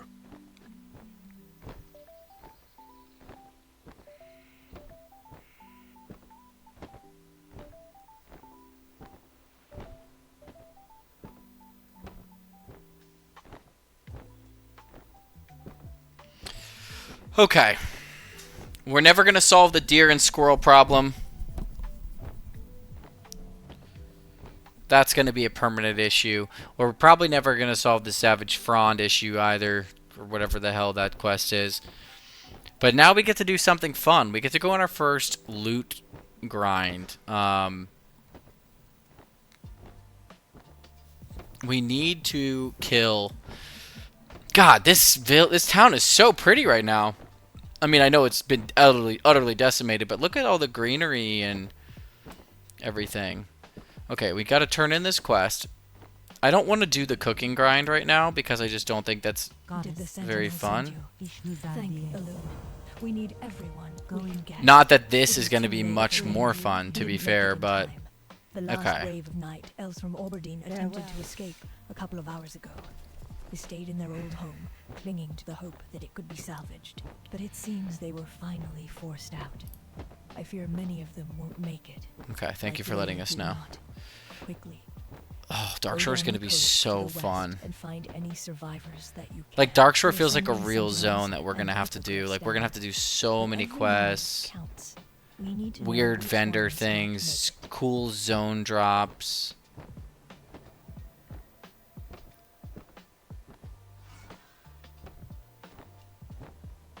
All the things. But here, rabbit. Just straight rabbit. Toad. Wait, Toad is a battle pet? Oh my god. Toad is a battle pet.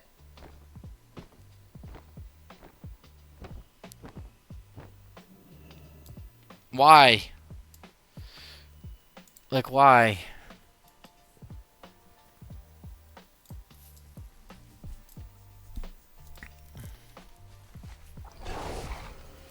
Deer and Squirrel did not update. Let's do lunch, Darnassus.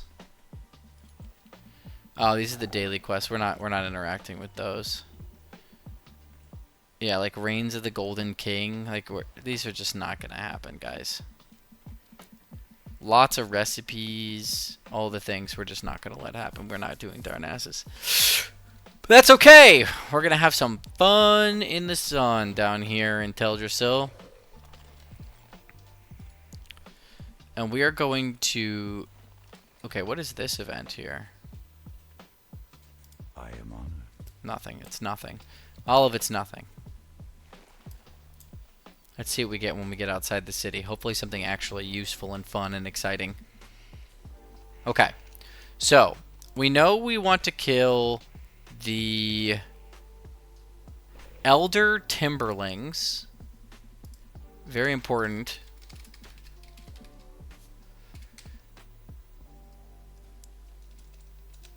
There they are. The Elder Timberlings, they spawn up north. Up here. And they have a... It's not a great chance to drop what is called the Driftwood Branch. This is less than a 1% drop chance. We have an hour left on stream, roughly. Hour and 10 minutes. So I think we should make this fun by killing so many of these things that we get sick to our stomach and end the stream on a huge drop. That'll take us into the week with a smile on our face.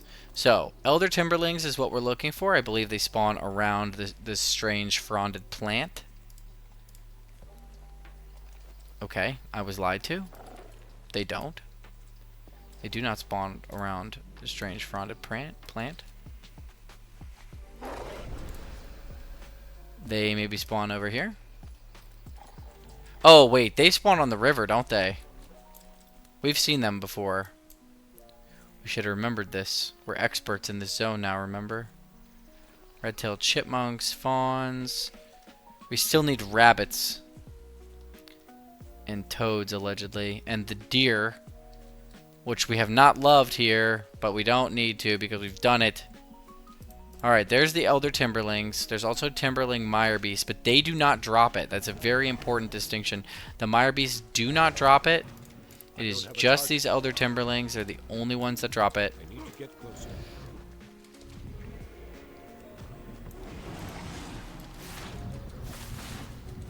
Is balance better for this, you think? I don't know. This is a genuine question. I don't know if balance is preferred for this type of grind here. Obviously nothing. Is there anything else interesting on this drop table? There's a couple of greens. Charger's pants, carving knife.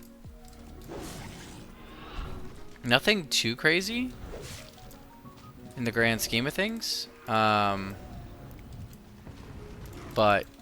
interesting nonetheless that they have some cool drops that we could potentially get that we could get in other places, but we have the opportunity to get them here now. Also, could be incredibly cool to get a cool drop from these guys early on, like a quick one. I wish there was a tracker for how many things I've killed.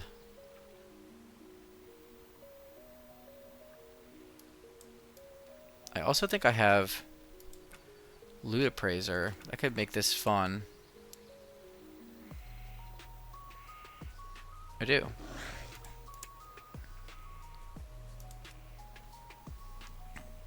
Let's see if this will work for us. The fact that we can't get the quest to 100% because of the sprouted fronds is really going to bug me.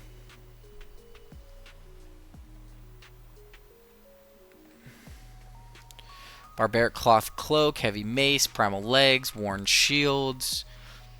Not a ton of things on this drop table. That's the other fun thing that's going to come from like the later zones is that we will have the opportunity to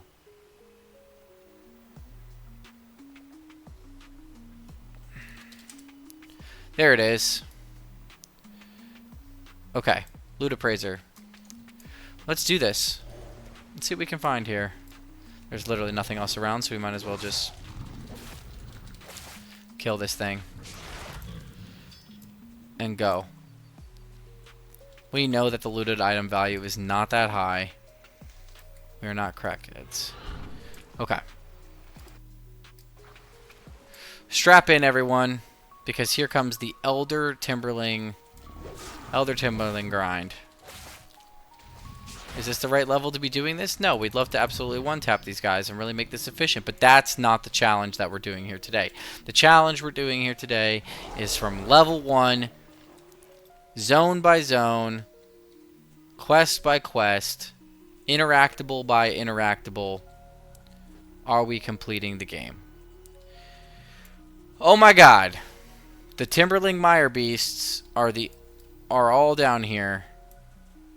And the Elder Timberlings are few and far between.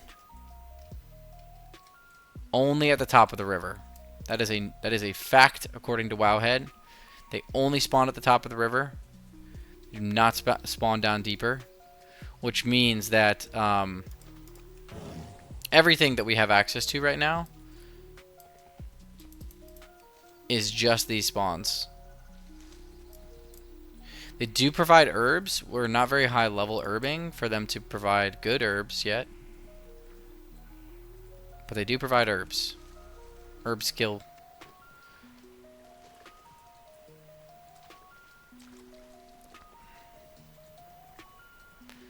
Hopefully that'll help them despawn faster. I don't know. This is going to be the toughest grind in the entire world.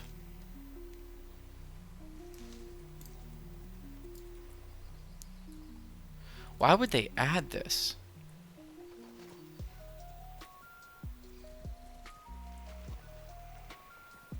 And they don't respawn quickly at all.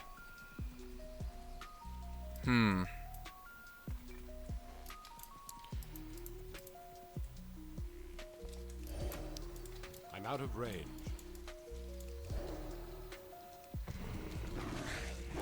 Wonder what's on the drop tables for the Mire beasts.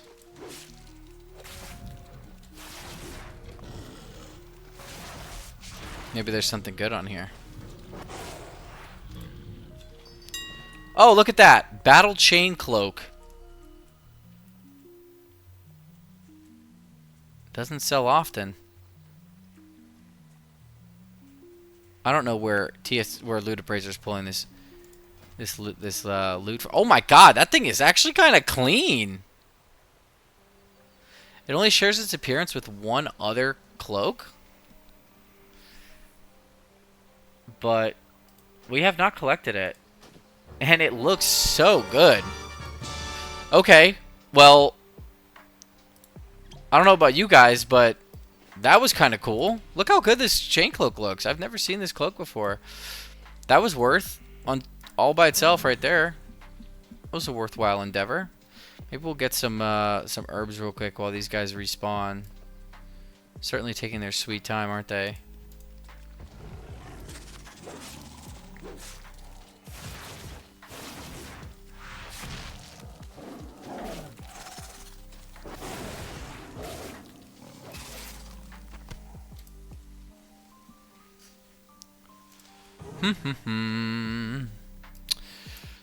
I really wish they didn't respawn so slowly.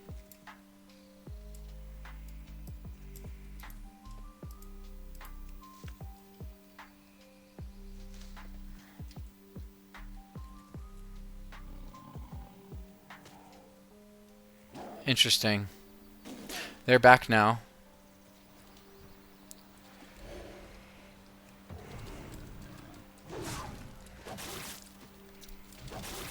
I don't know why it clocked that as being worth 9,000 gold, but if I'm being honest with you guys, like that that appearance looks really cool. So I can understand it. And I'm gonna wear it for shits and giggles at this point.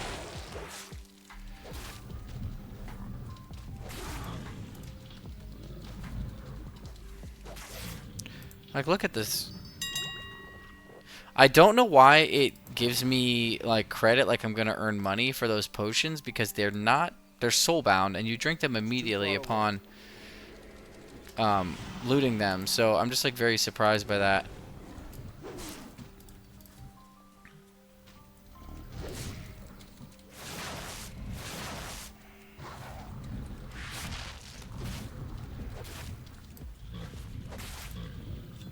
We talked about before how important it was for the bleed gameplay. And I'm not lying. I think that's clutch. Someone got them on their 9th kill according to Wowhead, which obviously no proof there. We have no way of proving that. Oh, Swift Thistle drops from these guys. That is a good little farm. Obviously we don't have the skill to reliably get that, but that is a good little farm. I do wish that the rare spawns were a little closer to these guys, just because they, like, I want to be able to just kind of back and forth between them as the spawns are coming back up. We can always run over to check what's her face?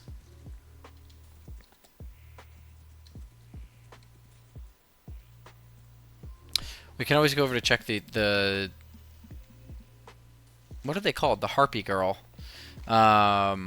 Because she is supposed to spawn around here, and we could get the Bloody Chain Boots, which we do not have technically. Now, the Bloody Chain Boots I wouldn't equip because I have no reason to do that, but if the Bloody Chain Boots did drop, then they might sell for a pretty penny given the drop rates and how infrequent people actually interact with this zone as a whole. Which is why I imagine that the Timberling staff is worth a lot of money, but we are going to have to farm it ourselves to determine that. No rare spawn up here, so we're going to leave this area and head back to where we were. We are getting the herbs up here. These numbers down in the bottom right corner are not accurate. Nothing we have done has earned us that amount of money, 12,940 gold. However, there was no real value on this chain cloak. It had a 0.0001 sell rate, and there's certainly not one in the auction house. So this may actually have been a very rare world drop with a semi-unique appearance, only shared with one other item that doesn't really have a market because it's just not common enough. So we can do some research on that while we head back here to our friends and family. This is called the Battle Chain Cloak.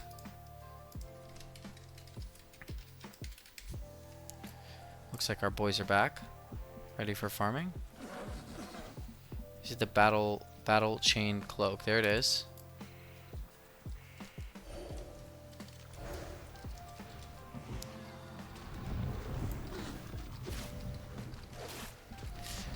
It is a 0.1% drop, or it is a 1.3% drop from its best dropper,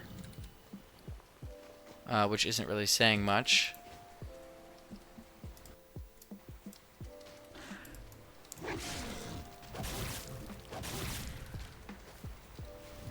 So that's kind of cool, actually, that this is a pretty low percent drop rate cloak that we were able to acquire.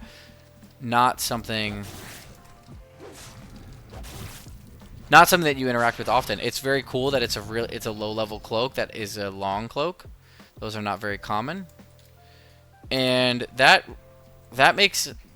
why this stuff is fun. Like, I would have never even really considered this cloak at all until I started really doing the transmog farm part, and I was like, oh, well, I'm missing this, and this, and realized that I needed to go farm it. But now that we were doing this, we were able to acquire a very rare cloak from all sources that I can find. It looks like a lot of people were taking, 100 kills, 200 kills per mob to accomplish that. We got them just randomly off the Mire Beasts. So I think what we'll do while we're doing our cycle here is we will continue to pull these Mire Beasts down the river and just farm them for whatever they drop and see if we can get maybe another battle chain to sell for a lot of money, or maybe we can get some other rare drop that we just don't get to interact with very often, or see, since they probably share a lot of this like early game rare drop loot table that we haven't really been exposed to before. And we'll get ourselves in a little loop, little farming loop per usual, and hopefully find something fun. Oh, got stuck on the hill. That should kill him.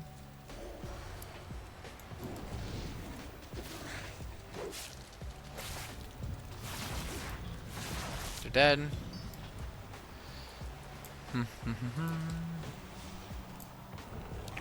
Get some Peace Bloom while we're at it, because it's on the route.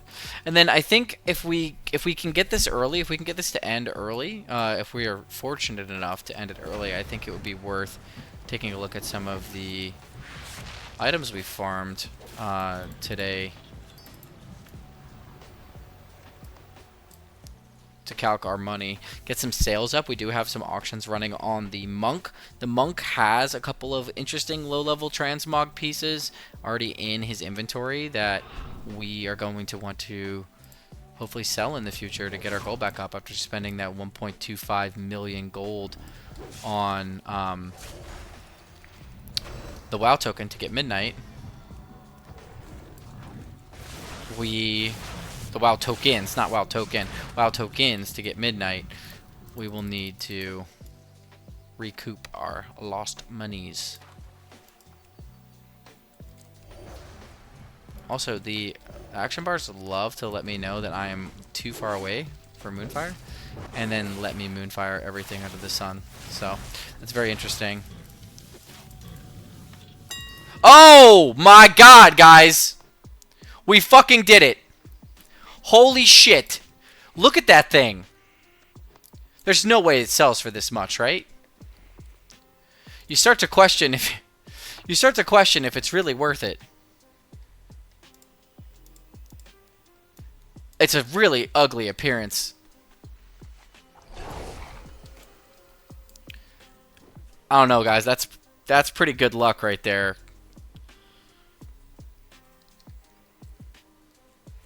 Holy. I want to see how much it's worth. I'm going to equip it. I'm going to equip it, but what does this do?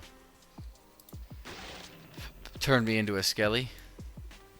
We also got another large sack, which is absolutely essential to our inventory grind here. I will say the starter zone shit has been very much supported by this questing bonus event thing that we've got going on here. I am kind of, I don't know if I'm saying concerned, because I act like having a difficult starting zone is like a bad thing for the game, but the mobs are not as easy to kill as I remember. Like, I really do remember in Cataclysm and on, especially in like Pandaria and stuff, being able to just throw on my heirlooms at level 1, no enchants, and just blast through everything. And that is obviously not the case right now.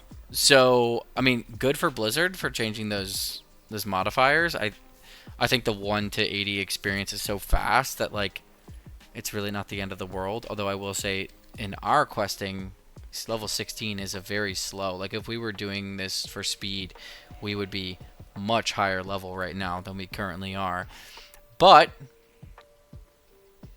we're having fun, and that's what matters. So let's check out the I think Loot Appraiser's a liar, but I want to see what everything says about this staff that we've acquired. So the minimum buyout is 205,000 gold. So for reference, last time I checked,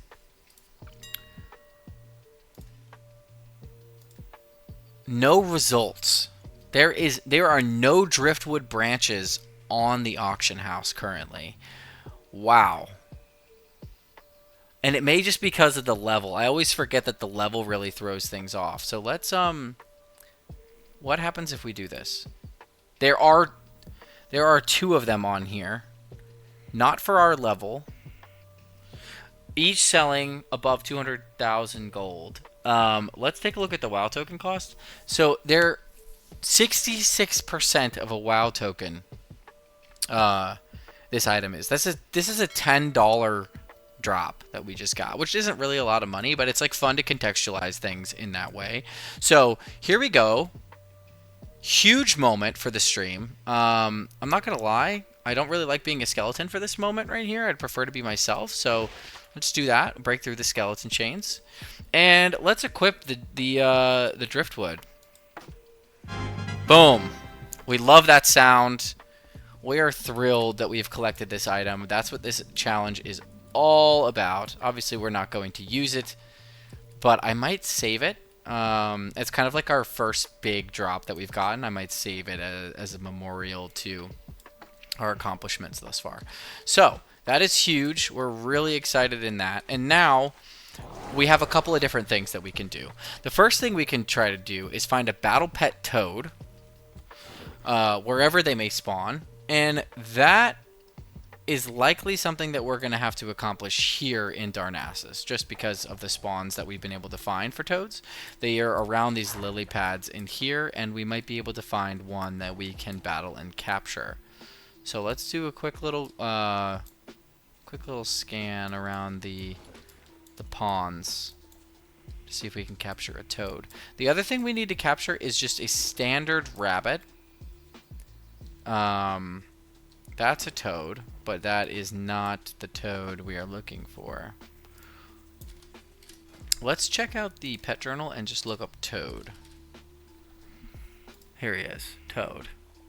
He is in Ashenvale, Duratar, Eversong Woods, Fellwood, Ghostland, Hillsbrad, Orgrimmar, Silver Pine Forest, Teldrassil. So apparently he does spawn in Teldrassil. Let's see if we can find him.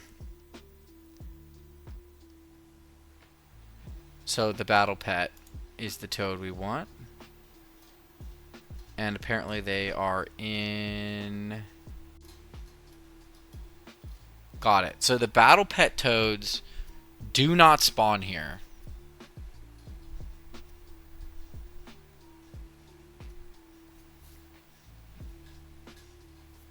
only the critter toads. So we'll not be able to capture this here toad. According to this. But I could be wrong.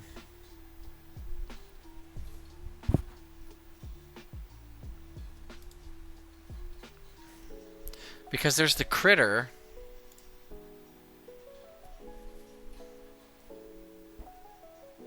There's the critter and there's the battle pet. And it doesn't look like the battle pet is capturable. So, at least not in Teldrassil.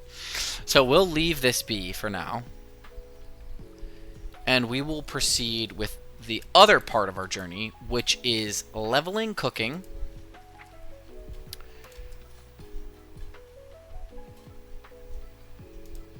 Wolf meat, small eggs, boar meat, and spice bread. So spice bread is going to be our biggest helper. Let's get the flight path. Actually, we can hearth. Spice bread is going to be our biggest helper because what we want to do is get to a point where we are high enough level to start adding in these fishing recipes into our collection.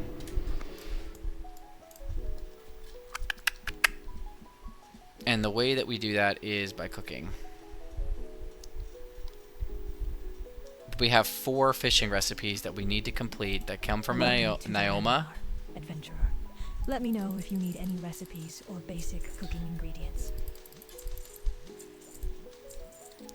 And Naoma will give us, or once we learn these things from Naoma,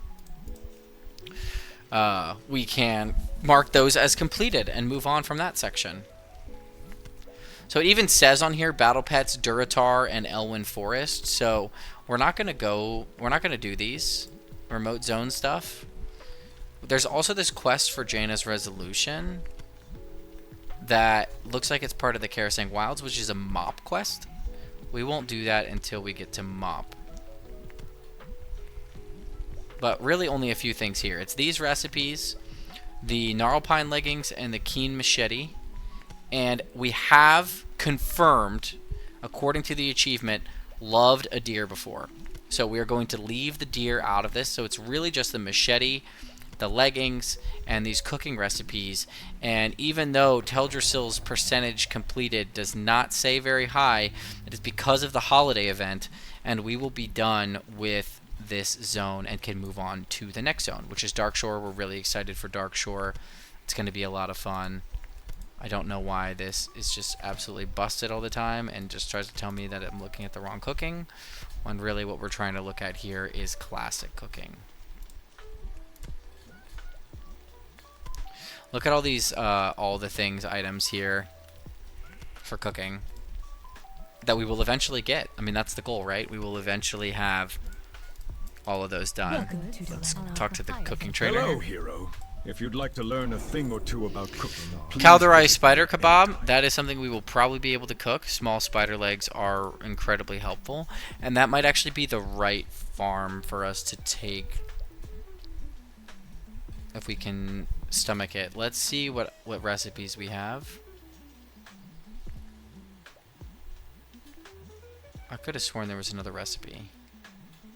Level 1 recipe. May have actually sold. There it is. Raw fin. Welcome to Dolanar. Do we have brilliant small fish? Let me know if you need any recipes or basic cooking ingredients. Okay, we have not learned this before. And that's brilliant small fish. Brilliant small fish can be captured. We have a couple options. We can farm legs from spiders, or we can fish small fish, or we can continue spice bread and hope that it continues up to level 50. It is incredibly cheap to do, so let's start there. Adventurer. Let me know if you need any recipes or We don't have a basic ton of cooking gold, ingredients. so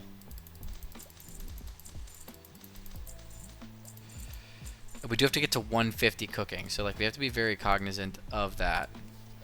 We're gonna go with this until it turns gray, and then we'll sell back all of the bread, and hopefully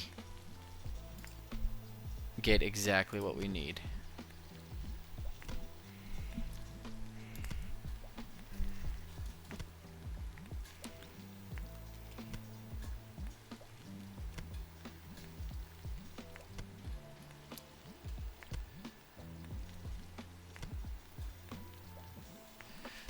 I like that they increased the speed on these compared to Classic, because in Classic it is a bear, no pun intended, to craft all these items. Wow, this is taking a long time to get to 140. Okay, now we get nothing from the bread, so we are going to sell the bread, sell the flour, sell the spices, sell all that junk. Spices do not get sold. Okay. See, the delicious chocolate cake. We're not making delicious chocolate cake, guys. Alright, the Kelderai spider kebabs. We're going to craft these real quick. First time crafting them. That'll get us to 145. Hello, hero. And we get venison jerky in here. If you'd like to learn a thing or two about cooking, please visit me. But I think our best move here is to go... We're still on Teldrassil if we're out... Well, actually, our best move is to check if the Gnarlpine legging drop is up. And then we'll come back, check on the Grelkin for the Keen Machete, and then we'll fly to Darnassus. And try to fish some of these fish that we need to cook. Brilliant small fish being chief among them.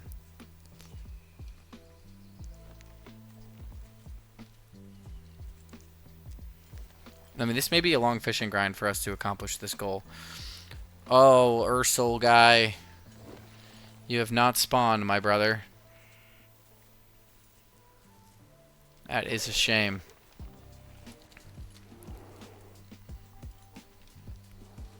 Two hours and 20 minutes into the stream, about 40 minutes left.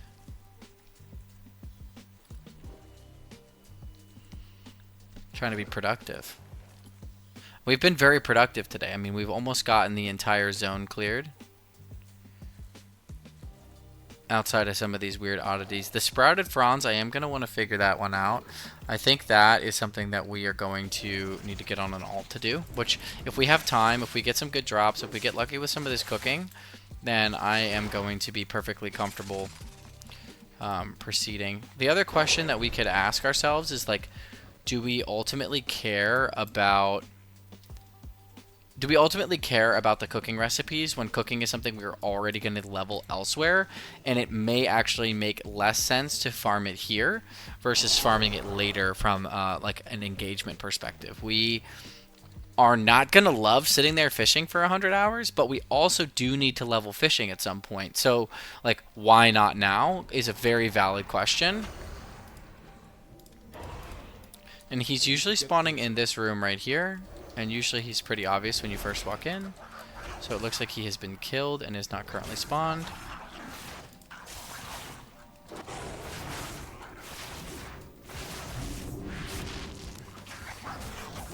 Which, what a shame for everyone else involved. But, okay, we've got Rejuvenate we can cast, and Regrowth. Now that we have that. Spell effects look absolutely great. Thank you, Blizzard, for doing that to these druids here. I've never really been a druid guy. More of a rogue, shaman, warlock. Love a good warlock. I like a good mage. I've been playing warrior in TBC, which has been a blast. Actually, I didn't think I would like it that much, but I really enjoyed it through the pre-patch and classic, and then now into the full-fledged game now that that's out. Okay, so we have successfully conquered. First of all, battle chain cloak. Like, everyone get out of our way. These are not common. We've got this rare item on our back. Can't be stopped. But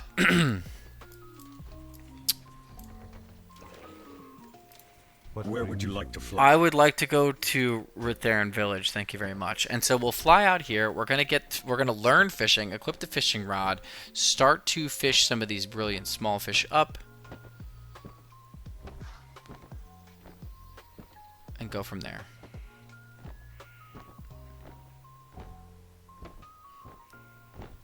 The other question that we have to ask ourselves from this challenge's perspective is, unlike in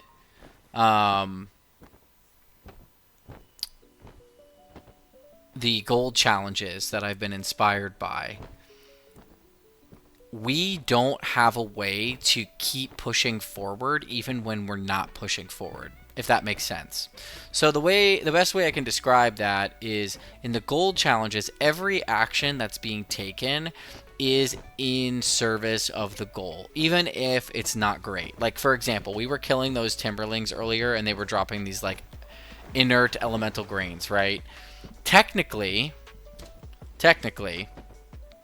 they're not really contributing to the challenge very well, in that 35 copper per is not great, but they are contributing something technically.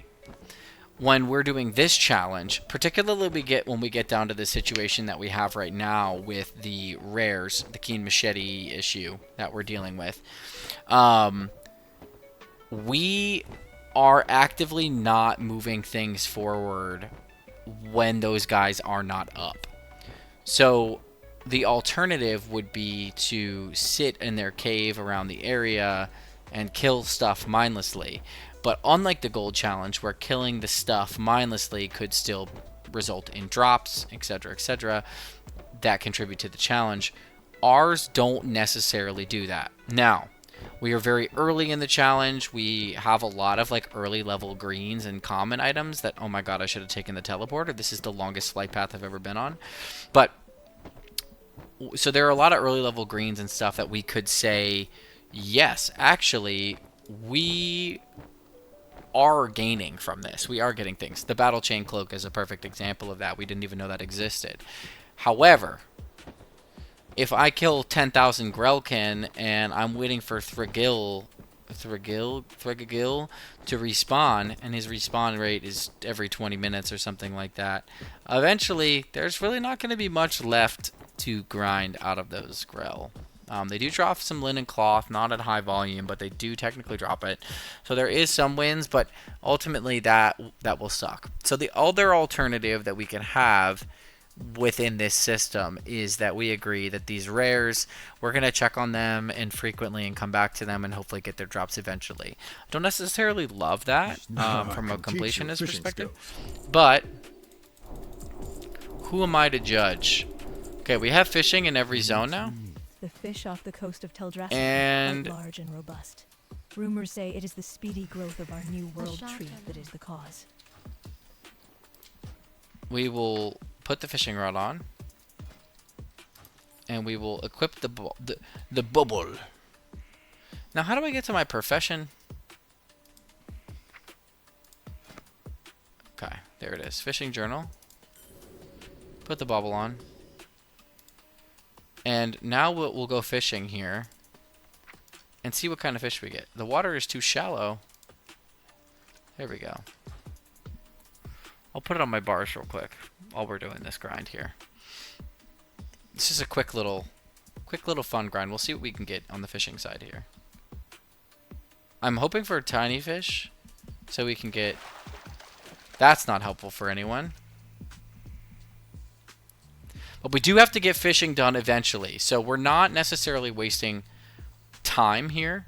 You guys were going to have to go on this fishing journey with me at some point. So it's almost better to get it done now when there's literally no one here versus having to wait till later when it could be a little bit less entertaining for everyone.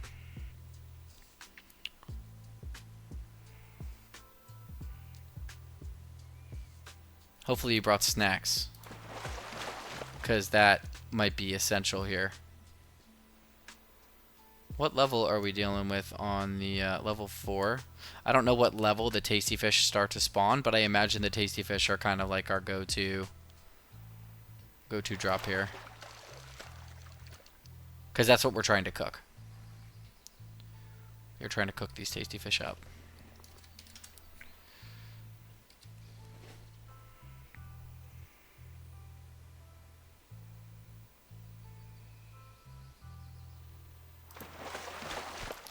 The Slither Skin Mackerel. That was not on our bingo card.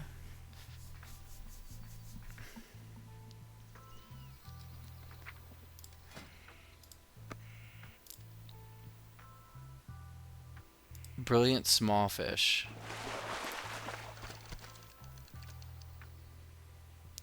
Inland waters. These need to be caught in inland waters. So that's not helpful for anyone. We are currently fishing in outland waters, if that's what you want to call them. So maybe we go into Darnassus and try to catch them in there. That might actually be the better fit. The other thing to note is that they are already yellow for us.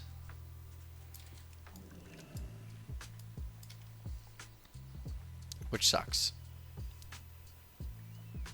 Because it's going to take a lot of these fish for us to get where we want to go.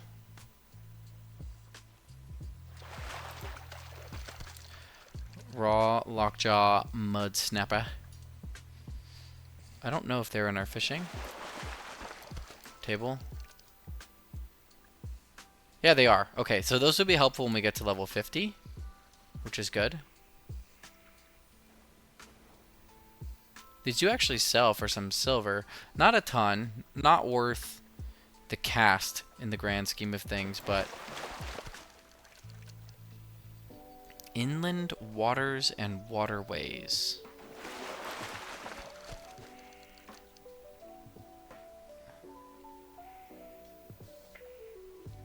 Raw brilliant small fish. They don't seem to be catchable here in the city. So we may need to go back to the main town and see if we can fish them up there. The other alternative is to get the spider kebabs and start to spawn and farm the spiders. Oh, there they are. There's one. Okay. So it is possible. They do drop. There's another one. Okay, now we must be in the sweet spot of their fishing range. So this is really good.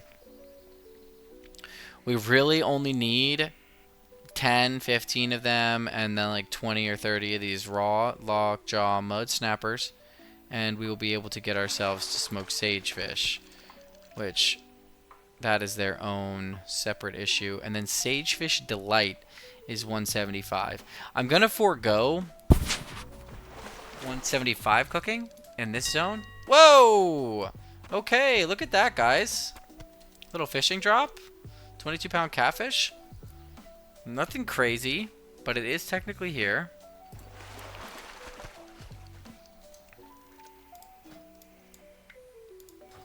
Probably sell for like 50, 60 gold or something like that. It said 358. I just don't believe the numbers right now, truthfully.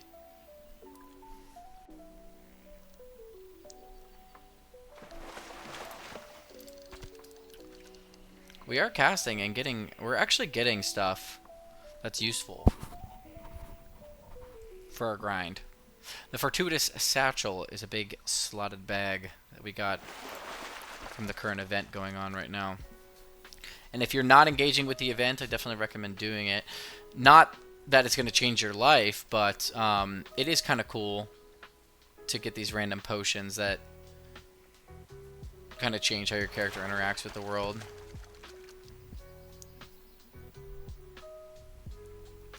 We don't even need to do anything with the small fish except for cook them. So we can actually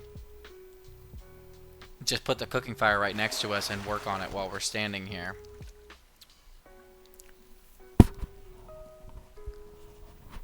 The other thing is there is the cooking trainer here in the city, and we run out of things to learn from that cooking trainer in Teldrassil in like the Dolinar area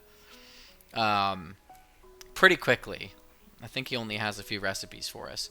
So there are recipes here at the cooking trainer here that may facilitate us getting from, 45 to 100 a little bit easier.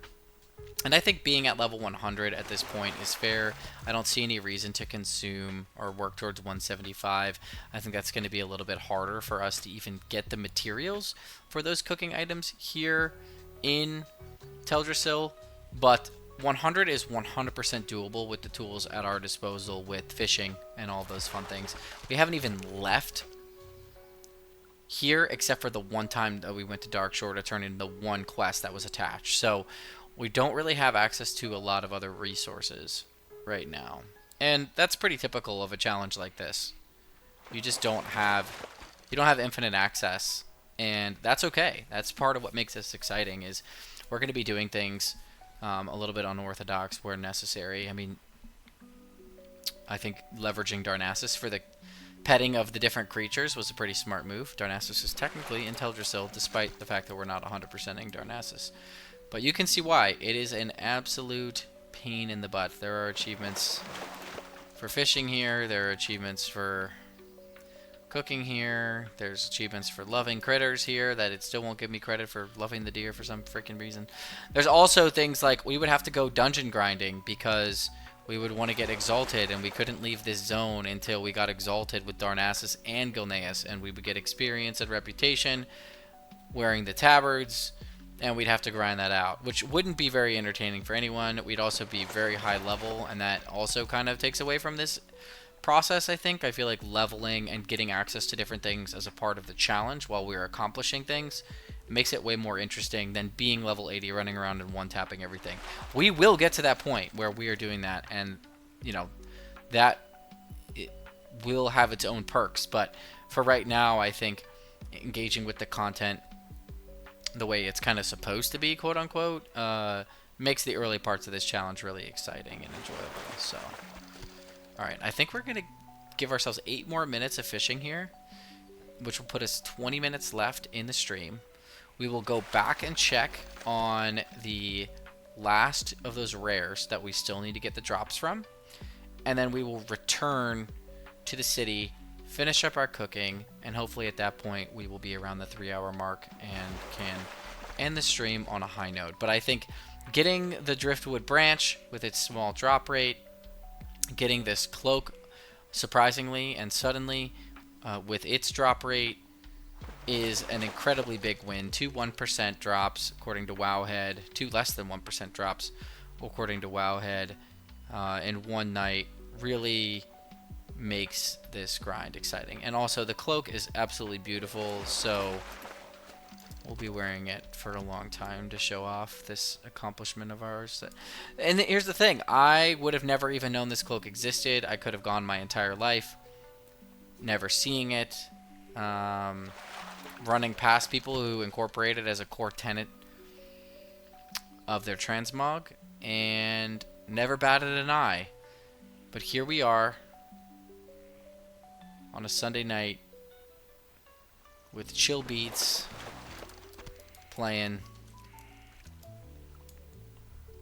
fishing in Darnassus with this cloak that not a lot of people have. I don't know what the percentage of the population that has this item is, but it's not in the auction house, so that's pretty crazy. And we've equipped it. I think old me would have sold it, but that's why this challenge is fun, right? It's not about farming a rare item and selling it for money. If we get extras, of course, we'll do that. For some reason we get extras or oddities. I do have like a two-handed axe. I'm not farming two-handed axes. They're not part of my collection journey. So I have a two-handed axe that drops off these murlocs. It sells for like 200k sometimes. It's a very rare drop off these murlocs. It's actually a blue item that drops in the starter zone for the undead. I wasn't even farming it. It just dropped for me. And I'm trying to sell that, and eventually I will, and that will be added to our totals. But for now, we're just doing this, and we'll see what pops up. Maybe we'll get a cool helm eventually, so I can replace this ugly ass helm. I think my goal is to kind of avoid transmogging. I kind of want our journey to include the items that we're finding, and honestly, I should probably just equip the Driftwood branch and utilize that until it's not, until it's very much so not making sense for us. Just because it was a big accomplishment for us to find that and add it to the collection. 4 more minutes here on the fishing. We've got a lot of small fish, and we also have the raw longjaw mud snappers that we will be cooking up here once we get to level 50 to hopefully bring us up to that 80 threshold for the smoked sagefish, which we are not catching.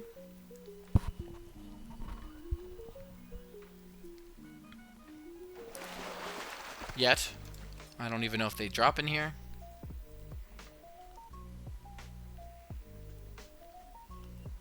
But either way, we will just be cooking our way to victory for the last few items for Teldrassil. Again, skipping. What is that sound? We're not raiding anything, are we? I don't know. Is that an add-on, or is that the game?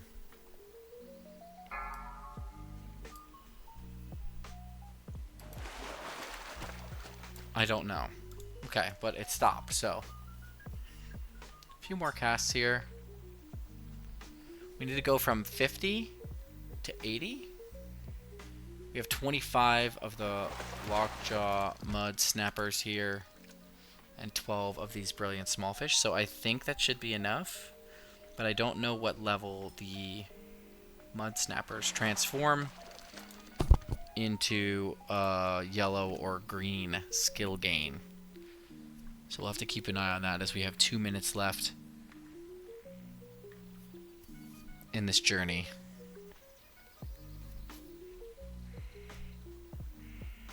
Of fishing, at least.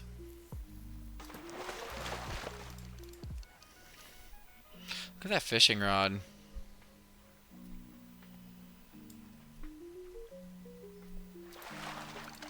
More long jaw mud snappers, but that's okay because we have enough small fish to get us to 50, and honestly these are going to be better for us getting to 80 and learning these recipes.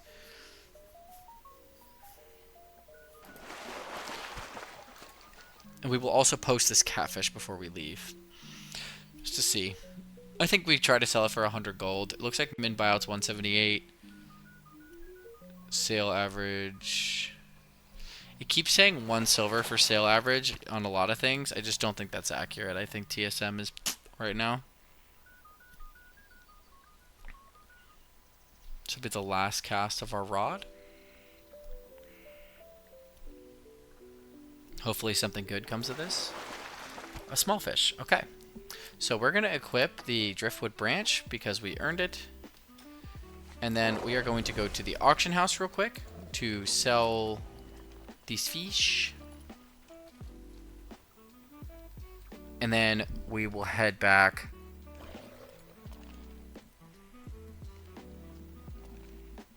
to the town that we have spent so much time in, engaged so much with this content.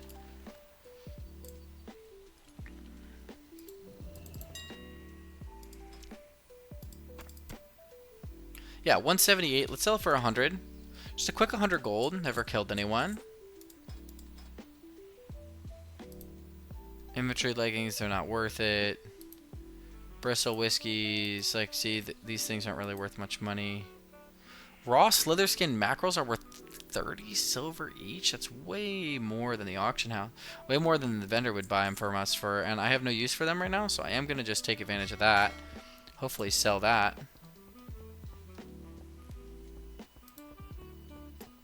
Okay. Now let's go to our flying boy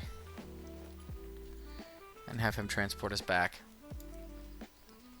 Our Darnassus inspired wolf. Such a cool little thing that they did with these mounts. I also like the Horde Nightsaber too. But we are not on the Horde, and despite how cool that Nightsaber looks, does not vibe with what we're going with for this character. So we are riding a wolf that is Darnassus inspired.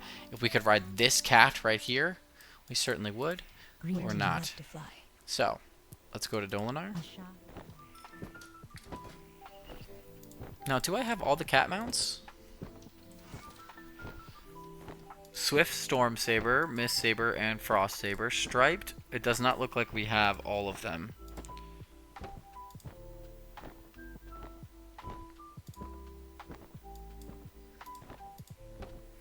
Wow, that's a cool looking cat.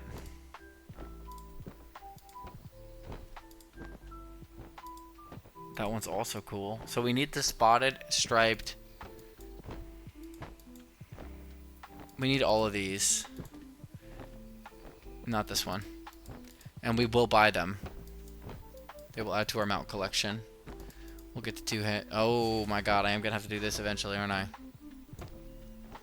Since it's a daily quest, we won't make it a requirement of the zone completion, but we will go back to it regularly to complete those. Okay, so here we are. First things first, we're gonna check on the rares again while we can to see if we get anything exciting from them. Actually, yeah, let's check on them real quick. Let's cook. We've got about 15 minutes left of the stream. And if I'm feeling froggy, I might go an extra 30. Just because we lost a lot of time walking the dog, no big deal. It's part of our job. But also because we lost a lot of time researching some other elements. Oh, he's here? Love that sound. That means there's success is coming.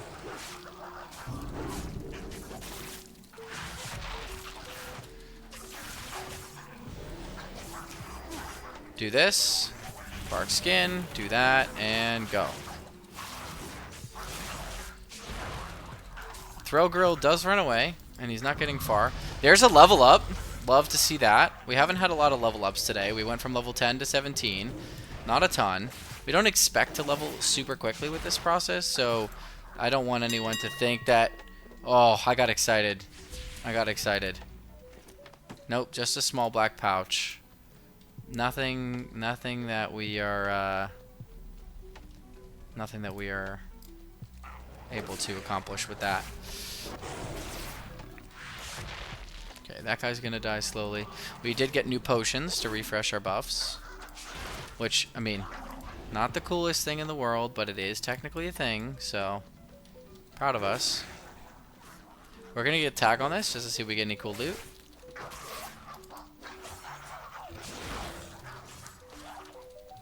Okay. Crude Bastard Sword.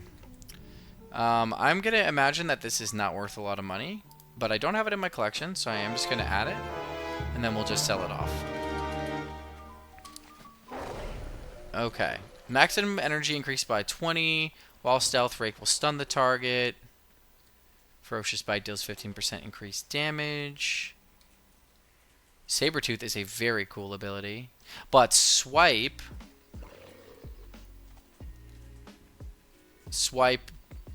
Increasing Swipe's damage is going to be incredibly impactful. We also have our Hearthstone up, so we can check this enemy... We can check the spawn on Urasan. And if he's there, we can kill him and we can hearth back, complete our cooking. And then... once we're done with our cooking, I think the play will be to... Because Urasan has been up way less than Threlgrill. Threlgrill, whatever you want to call him. Oh, there he is. And the reason I think that is because people come over here to do their quests, and he's just walking around. And they kill him. However, he also has our leggings. And that's just not going to stand.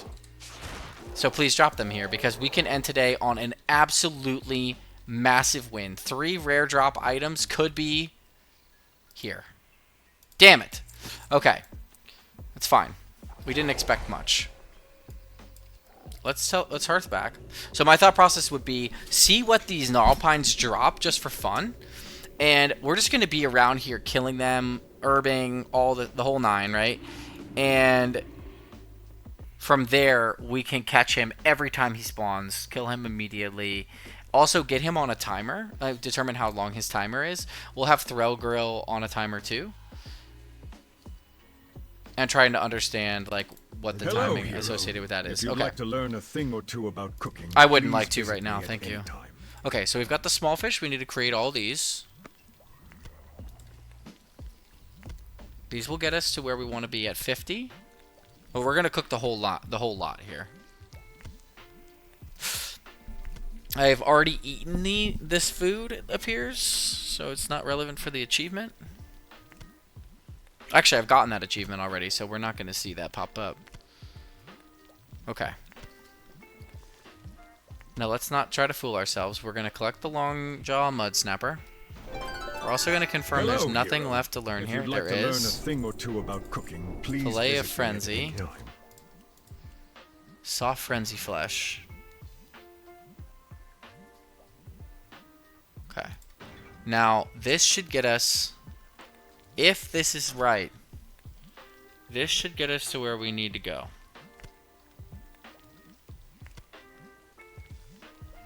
Carefully crafting, smartly, all the way to 80. Come on. You can see my health going up periodically because of the red potion that we have. Lots of good experience coming here from cooking. 71. 72. Guys, this is pretty hype.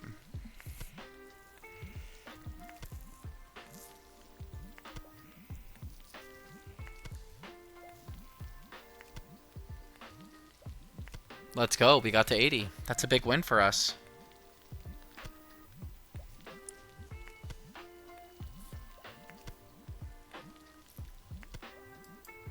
We're going to learn this recipe. Listen to that amazing sound of another accomplishment. Hello, hero. If you'd like to learn a thing or two about cooking, please visit. Welcome to Learn some new things. Adventure. We don't have the Let me sage know fish, if the you ability to need do the any sage recipes for fishes, but basic that's cooking okay. ingredients. And I say we look up what these guys drop. And we go get our Urson grind on. If we can end today with the Silver Pine leggings, Timber Maw leggings, whatever the hell, Gnarl Pine leggings, whatever they're called. If we can end today with those, the staff and the cloak, we can start the next grind, probably on Tuesday, reset day. We can start that grind with just Thrillgrill, Thrigil, whatever his name is. We can start that grind with him and complete it and be done with this zone for the time being. So let's look up Gnarlpine.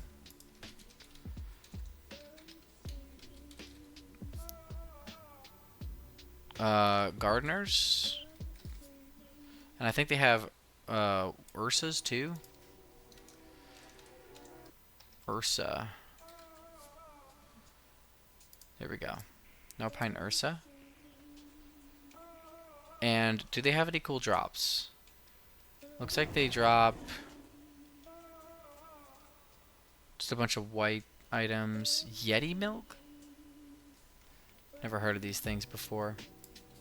But either way, we're going to be farming them while we wait for Urson to re-arrive. I'm out of range. I need to target something first.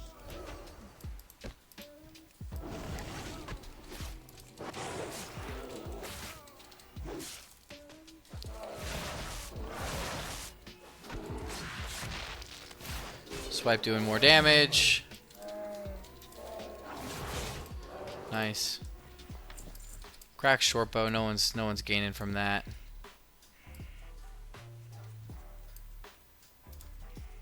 This music's banging right now. It's too far away.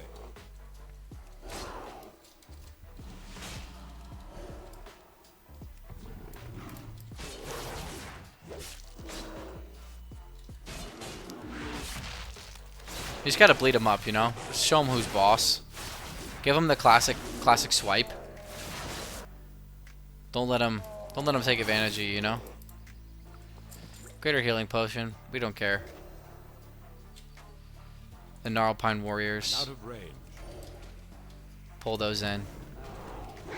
Get them in here. Get as many kills as we can.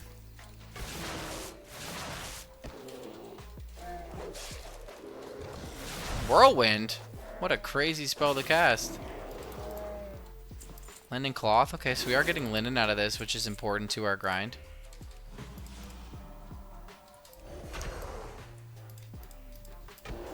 You don't need legs, do you? Get on over here. We're just gonna dot all these guys up and then just give them the swipe. That's the kind of man Jesse James was. We'll see what the Urson respawn time is. I hope this guy's also not also waiting for worn leather bracers. Probably don't have those collected. Oh, we do. Apparently they're worth some money. I just don't believe that, but worth checking out before just tossing them to the wolves, you know? Technically, the Strigid Owls do drop small eggs, so they are worth grinding on. Small eggs are just like a resource that a lot of people use during holiday season and a bunch of other things, so worth having on hand. A few of them, you know? Also dropping a pattern. Red linen robe. We already have this. So really not that big of a find, but yeah, we have it in our warband. We were able to get it on the monk, and it's currently with our demon hunter, who's the tailor and enchanter. So let's put the rip down. There's 2 that spawn over here. 10 minutes or 7 minutes since we killed Urson. So we'll start to get a good idea if he respawns anytime soon on how long his respawn timer is.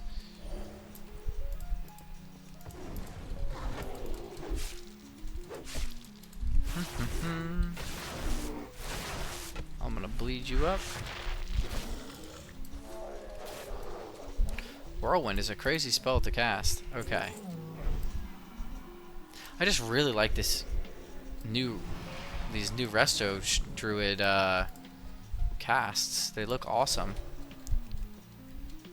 Oh, come on. Thank you. There we go. I don't know how he got stunned from all the way over there, and I hadn't even cast a spell on him yet. I guess they really don't care here. That one has the most health, so we're just gonna help him out by giving him a big bleed. Nice. Almost at 10 minutes now, buddy. It'd be nice if they were on a 10-minute respawn. I think I could tolerate that from just like the way that we're farming. I think that would be tolerable. 20 minutes? 30 minutes? We're kind of operating in a different ballpark there in terms of farm speed, so especially if the drop rate is as low as Wowhead claims it to be, which is like 1.3%. We're really gonna be here a long time if that's the case. So even at 20 or 30%, it's gonna be a long time, but like 5%, 2%, 1.3, whatever it is, hopefully it's not too bad. Too far away. Or if it is that bad, hopefully we're just lucky and we make it work.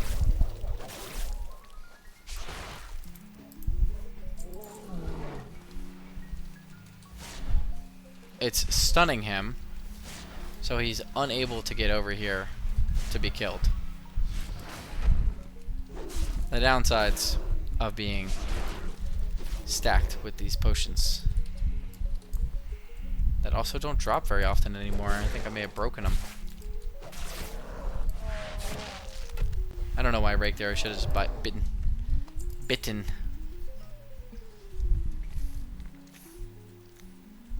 We're at 10 minutes on Urson.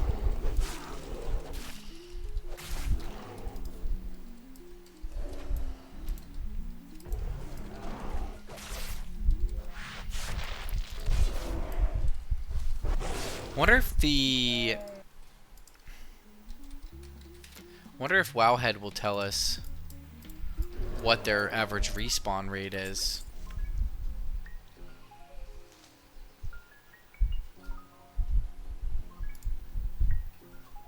Very common rare spawn.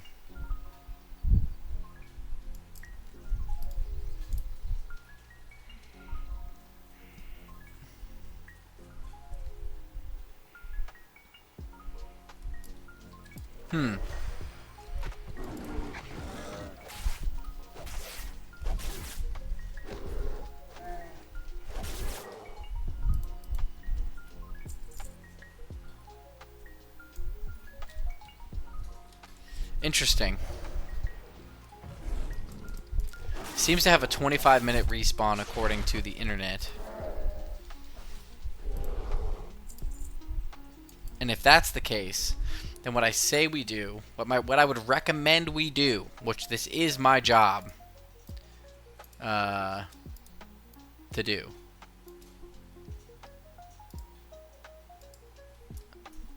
then I would say at around the like 15-minute mark for our friend from the other cave, we go up there and start to prepare for his respawn, because he's probably on a similar respawn timer.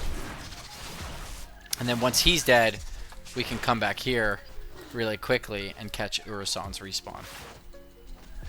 That's my recommendation, and I think I'm going to stick to that recommendation. Lots of things that drop out of these guys as well. Small spider legs for the meat. So I say we farm these guys for another couple minutes. We'll run up and farm some of the Grelkin. Actually, I have the spawn on Urasan before I have it on Thregil. Interesting.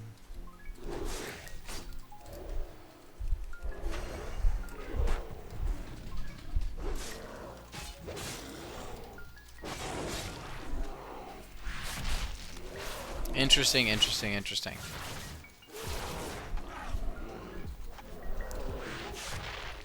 This guy's going down.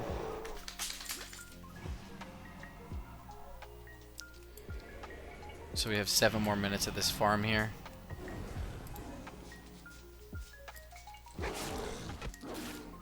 Grab the guy up here because he's been fortunate enough to never die. Just jump downstairs. They'll follow me. Nothing else to kill around here, so we might as well just run back up and kill them. There's that. There's that. We can see the circle around where I've been, where the herbing has been non-existent as a result of my work that I'm doing right now. I know, thrilling gameplay right now. We are absolutely tearing it up.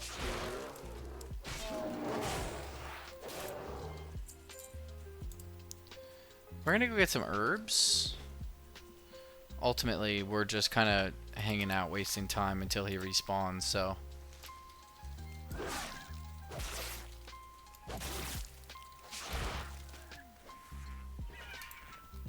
Al's got eggs.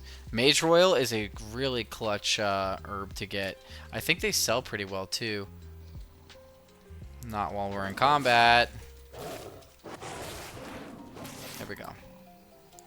Sorry, Night Saber. Yeah, 7 gold per. It's pretty good. We have dash. And we have travel form. But I'll mount up after this.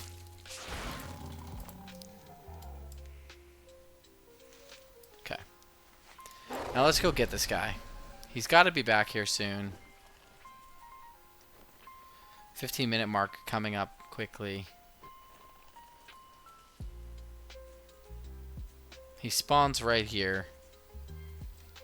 Everyone wants him dead.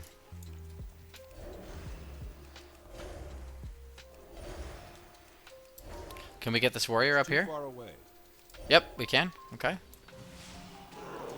We're going to pre-cast, pre-bark, and then we're going to start going to town. I should probably get the AoE bleed, if I'm being honest. Next time I level up, I'll get the AoE bleed.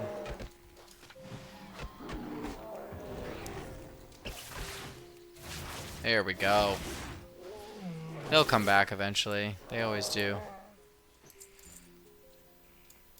I just don't want them to die too soon. Okay.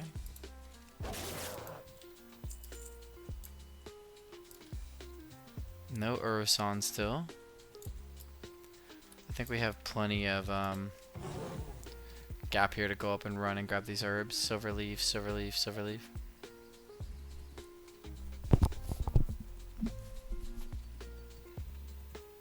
Plenty of herbs up here. Oh my god.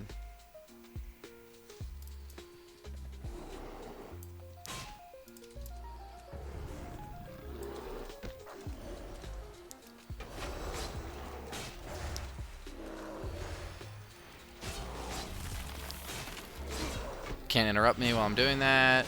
Thank you. Bark skin is still the ugliest fucking ability in the game. Why do they let characters look like that? It's disgusting. Okay, you're gonna bleed to death. You're gonna die, and you're gonna die. Okay, cool. A mysterious satchel with shoulders in it. Big upgrade on the shoulder piece. We also got the Billy Club. We have gotten this before. It's one of our first item upgrades at the weapon slot.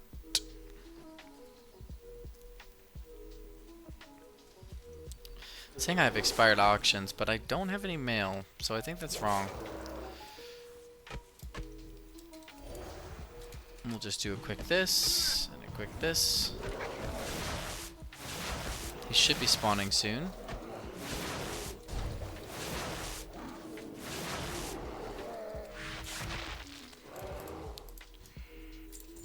There we go.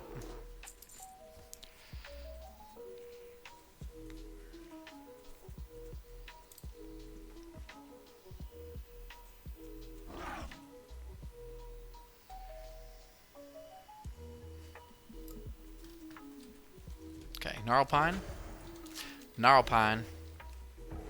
I stunned him again. The stun is kind of annoying. Like, I understand it's a buff, but like, if this was classic, that stun would be absolutely amazing.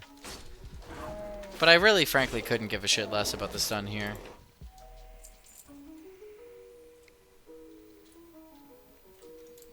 "18 minutes. The internet said 25 to 30.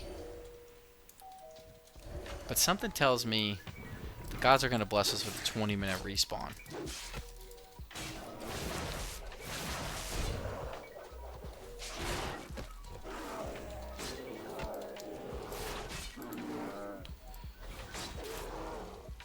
There is a Night Elf Warlock. Wouldn't be my first choice for a Warlock race. But then again, I play a Draenei Warlock, so who am I to judge? Eridar skinned.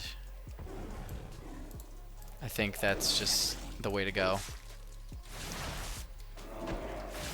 Redeemed Eridar. Great little option. Thank you. We're keeping close to the spawn. We don't want to get stolen.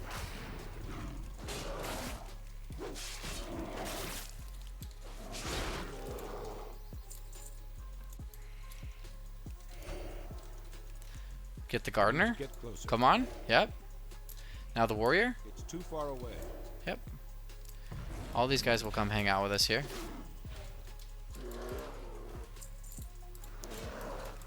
We've got a buddy. Nice. Easy kills. Another warrior spawned. This is our little clear we've been running here. I need to get closer.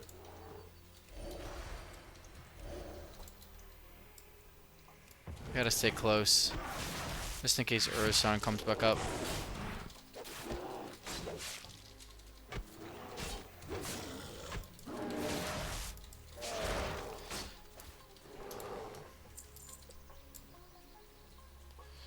Oof. Stressful because we know this spawn is coming back up so soon.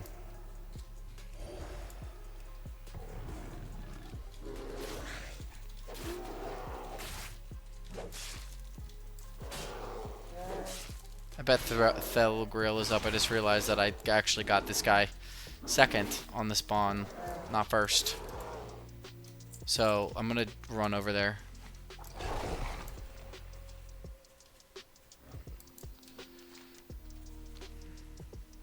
Nothing crazy out of these guys since we've been killing them. No greens or like anything like that.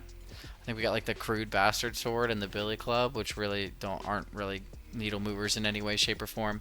When we're doing these types of things later, like in Darkshore and wetlands and other zones like that, there's going to be more opportunities for some of those drops to be a little bit more dynamic. Some of those like 10 to 20 like green sets that often pop up. You know, for a couple hundred gold for transmog, that kind of thing, like the Pioneer and the Bard's trousers and those types of things. They're not necessarily the best looking sets, but people do utilize individual pieces within that for transmog purposes. We also are trying to get some of those things because we like leather, and they are leather. He's up! There he is. So we're going to do this, and this, and this, and then we are going to kill Thelgrill and kill everything else. This is a huge pull. We may actually die here. Oh my god. Oh my god. Everything hits so freaking hard in here. We were able to mitigate some of the damage. We also should probably line of sight everything. Can we live is the real question. I don't know. We're going to line of sight again. We should probably loot this and run. The answer is no. We are not going to get the weapon that we sought. But we were able to get out with our lives. Despite all of that. And they're still coming. And we should probably engage them in combat. Because we're stubborn. And we don't like losing. So if we keep them all spaced out and kind of LOS them here, they will actually slowly kind of like lose their steam. We killed a lot of them actually. Old skulls aren't helpful for anyone's loot tables. Okay, and now we're gonna take a bum rush. So we know for a fact Thelgrill is around a 25-minute respawn, and I imagine that Urasan is the same. So we're going to quickly run back to Urasan and hopefully catch this respawn and get the kill. And then we will have enough time for one more rotation of this.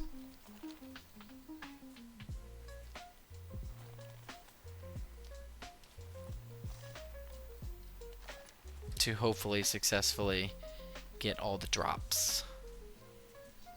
These are our last two things we need here, since we're not going to... Actually, we'll do this rotation. We'll see what we get from him, and then I'm going to actually log on to the Demon Hunter and see if we can complete the Sprouted Fronds quest and get credit for it on this character.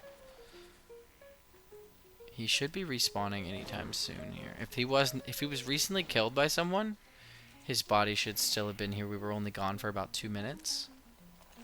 We still have about a minute left on the respawn timer according to Rare Scanner, so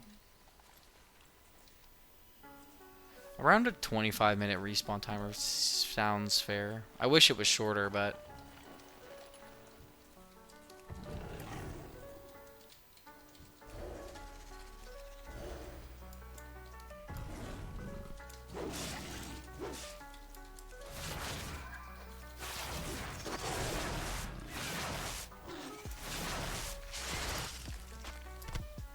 get some crafting mats.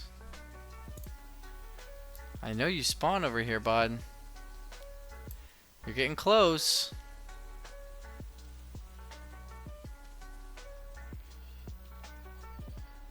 We are so close, guys. I can literally smell him. I don't want to go too far. I honestly may just be paranoid.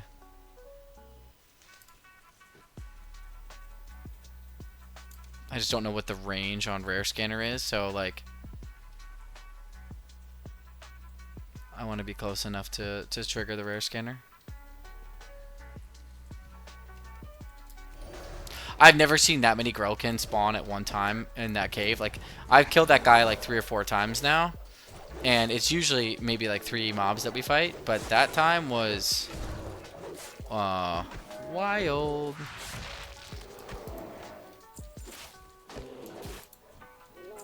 26 minutes on Urasan. So Urasan may be a 30-minute respawn timer. Or it might range. It might be 25 to 30, and we just don't know. So.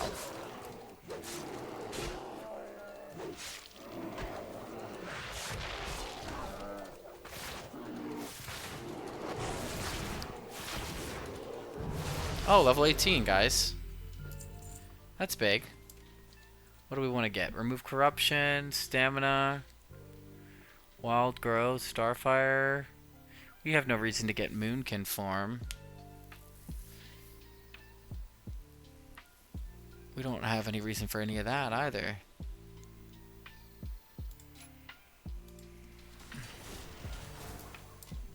Frankly, I'm a fucking cat, guys. I don't want all the extra fluff. I need a target. I already got all the fur.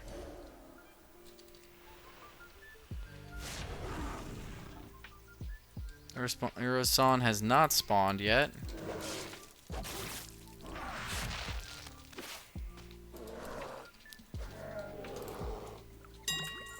Mysterious potion to the Shishim Shack.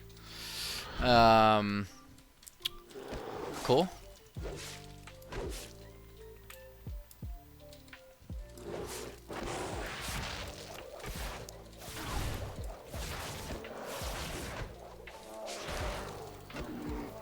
Come on. Give me something here. Give me something good to eat. If you don't, I don't care. I'll pull down your underwear, as they say. 27 minutes on the Urasan spawn. Out of range. So, probably about 3 minutes left till he's back. And then I'm going to try out the Demon Hunter Savage Frond quest. I think that would be helpful to know in the future that that we can or can't take advantage of like quest bugging and like that kind of thing. The Severing Axe of the Aurora is another one. We've not collected this this appearance. We do not utilize any classes that utilize this appearance. It's not in our targets. It doesn't sell for a lot of money. It doesn't look that great. We'll send it to get disenchanted. Enchanting mats are going to be helpful. We want to collect those appearances. Might have to run some old raids and all that fun stuff to get that done, but we do intend on incorporating enchanting into our day-to-day. So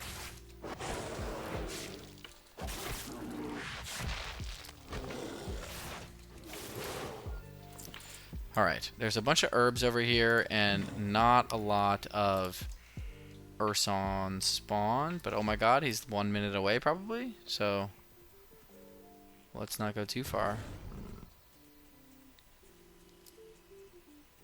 There's no way he doesn't spawn at 30 minutes.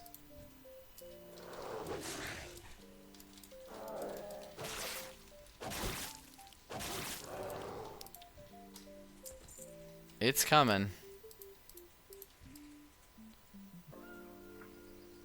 Come on. He spawns right around here too. I'll just take this rabbit out just to have some fun.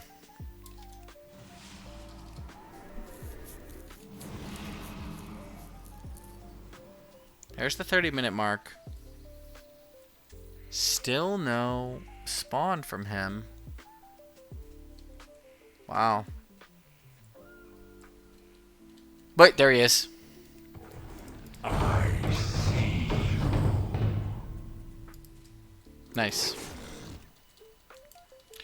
Not lagging right as it starts. Oh my god. That would be tragic, wouldn't it? Nothing. Okay. Well, we've tried our best on the two rares today. I think our next step here, right before we end, is to bring the Demon Hunter out here and see if completing the quest on the Demon Hunter, the Sprouted Fronds, is going to give us credit for this. So let's give this a shout.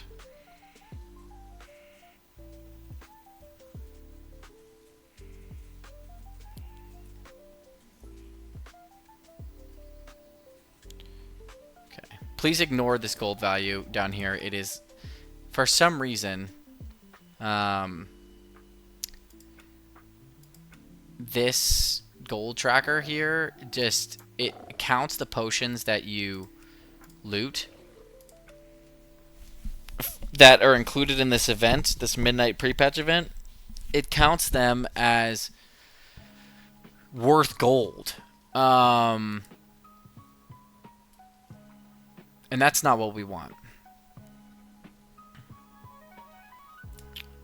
So let's go into the character list.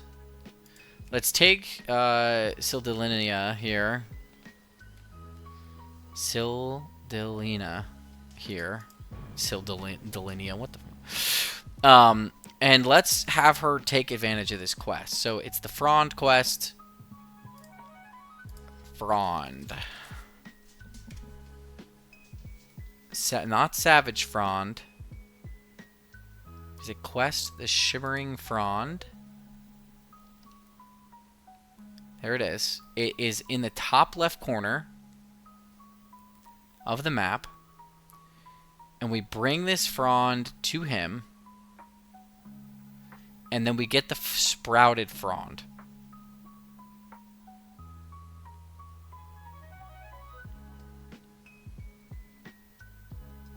Okay. Let's check this out. The only other alternative we have to fixing this problem with the quest is for me to stand down there with the druid and wait for someone to turn it in and hopefully pop one of their spawns that comes from that turn-in. Since I wasn't aware of this quest turn-in being a thing, I did not look for this item to drop at the time. So, we are going to take our Demon Hunter here back to the land of their people. Founder's Point. An empty teleportation room. Looks like Oribos, Valdraken. Okay, none of these are them. Maybe they're up here. I actually don't know where the teleport rooms are for the old world zones. So, this looks like something. Tide Sages.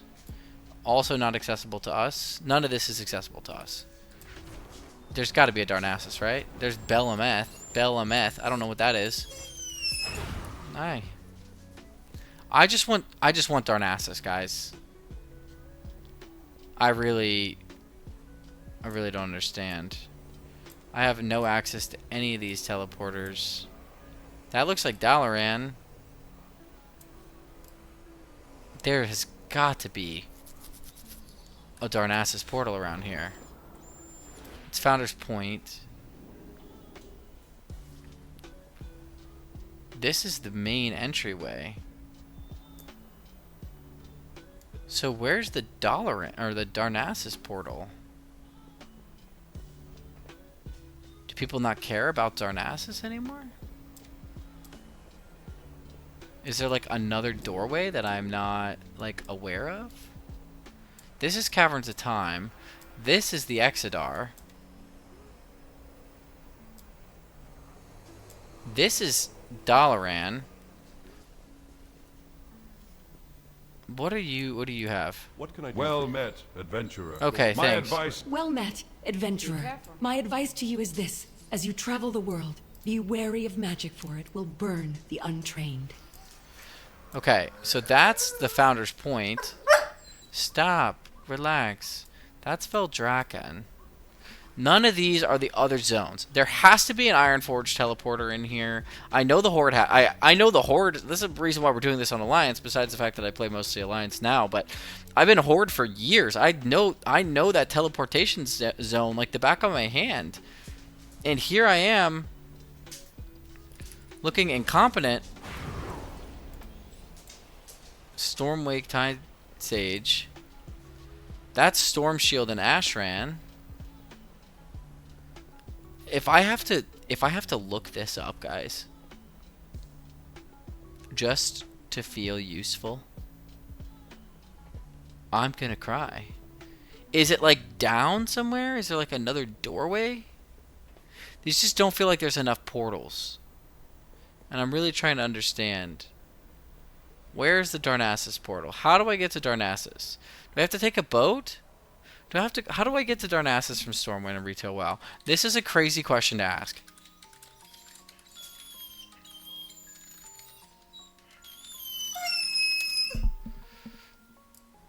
Take the portal to Darnassus located on the docks? Why is there a portal on the docks? Guys, why is there a portal on the docks? Why is there a portal on the docks?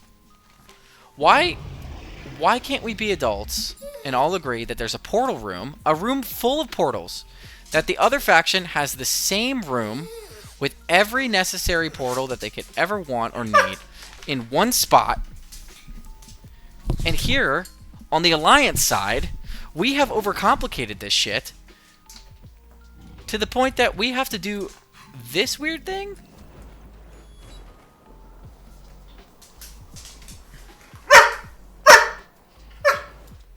That just doesn't make any sense.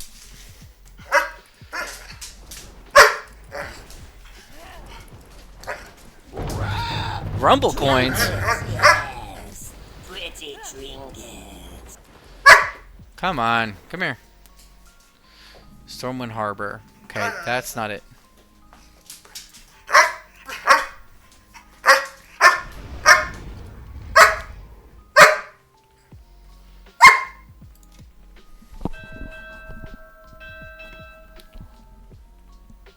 Anchors away. Anchors away. What is this? Boats of... None of these are portals. None of this area is a portal.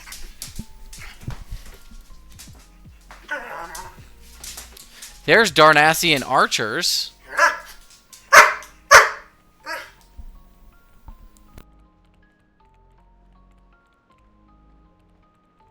So there's Darnassus people down here.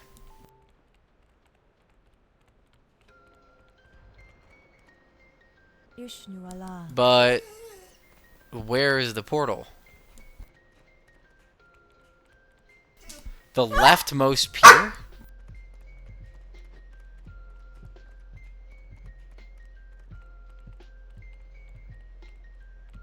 I'm really not seeing the... What does leftmost pier mean?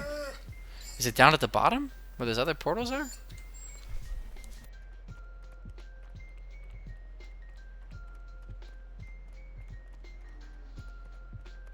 Not ideal, guys.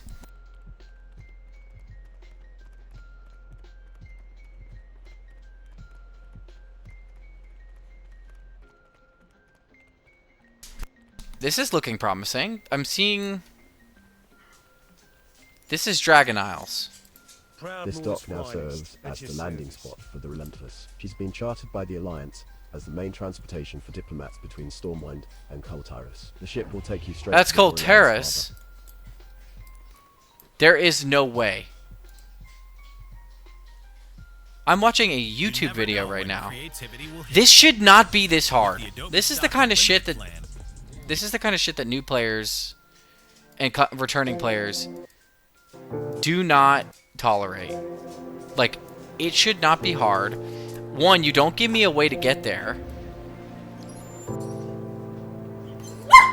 And then there's no portal. And if there isn't a portal and it's another thing, then that needs to be understandable and accessible. Unfortunately, the ship is currently under repairs. Its unwavering I don't have service access to may this. have been tarnished. However, I am here to provide you with other means to reach Why its don't I destination. have... A simple portal may This is the not portal. match the idea of having the wind through your I don't have veins access to it. and seas, but you will be able to continue on with your business unimpeded. Yasi, please use this portal whenever you feel the need. I am at your service. So, someone explain this to me. World of Warcraft is a fantasy universe, and in a I have a character. fantasy universe, and in a I have that is level 17. I have a character. And it exists in this world. And I do not have a way to get to the capital city of this person's faction. Maybe Menethil Harbor? Maybe Menethil Harbor. Alright, well, we'll save this adventure for another day. Because that just put a damper on everything, and we're pretty close to time anyway. But unfortunate that that's where we landed at the end of the day. However, to log back in to Eredalren and summarize our success, because we really ultimately, at the end of the day, we should be really happy with how our adventure was, how it turned out, the things we were able to accomplish. And I want to recap that real quick. Once we're logged in and all the things isn't taking an hour to load. Okay. So, first and foremost, we're going to get rid of whatever the hell is causing us to look like an electrified bullshit motherfucker. Okay, so, here we are. Another successful grind day. We are level 18 from level 10. We are able to mount up, almost able to get faster mounting. We've been riding the Sentinel Warwolf because we are a Night Elf and the aesthetics look great. Playing the Druid. We had 2 huge accomplishments. The first of those accomplishments, I would say, is pushing our completion percentage from 47% to 60.41%. However, I think that's a little misleading, as a lot of these items that are marked as incomplete within this 240 is this 97 holiday item that we are ignoring. So really, we're only down to a few key things. 1, deer. We've done that. So cross it off your list. I know it's on here. We have done the deer. The deer is currently being tracked and marked within our achievement log as completed and successful. We do not know what is necessarily required to complete Jaina's resolution. It does technically take us to the Karasang Wilds, and we may be able to just complete this quest off the rip and get this off of here without going further into Mop. So we're going to explore that at a later date. The Sprouted Fronds. We now know that this quest is bugged and not fixable if you do not interact with the fronds that spawn, that you have no indication that they are interactable with unless you're paying attention after turning in a quest. There is no chain for the quest. We just attempted to complete this part here by logging onto the Demon Hunter, only to find out that the Demon Hunter has no easy way to get the Darnassus to even complete this quest, to test to see if another character completing it would mark it successful on this character. If not, we also don't have a way to reach out to Blizzard to fix this issue, and so the thing we'll need to do next time is stand next to the pot, wait for someone to turn it in within our realm, and then capture the spawned fronds once they spawn. Okay. Next, we have the Keen Machete. Get rid of this. We have the Keen Machete and the Gnarl Pine Leggings that drop from 2 rares. We've had a couple of kills on these rares now. They have not dropped them. Gnarl Pine Leggings and Keen Machete are 2 items that we are looking to accomplish with. Okay. Next, we have the Rainbow Fin Albacore, which I believe we actually can consume here. Or am I just an idiot? We have Rainbow Fin Albacore that we have to get. I don't know why we haven't gotten it yet, but we do have to get it.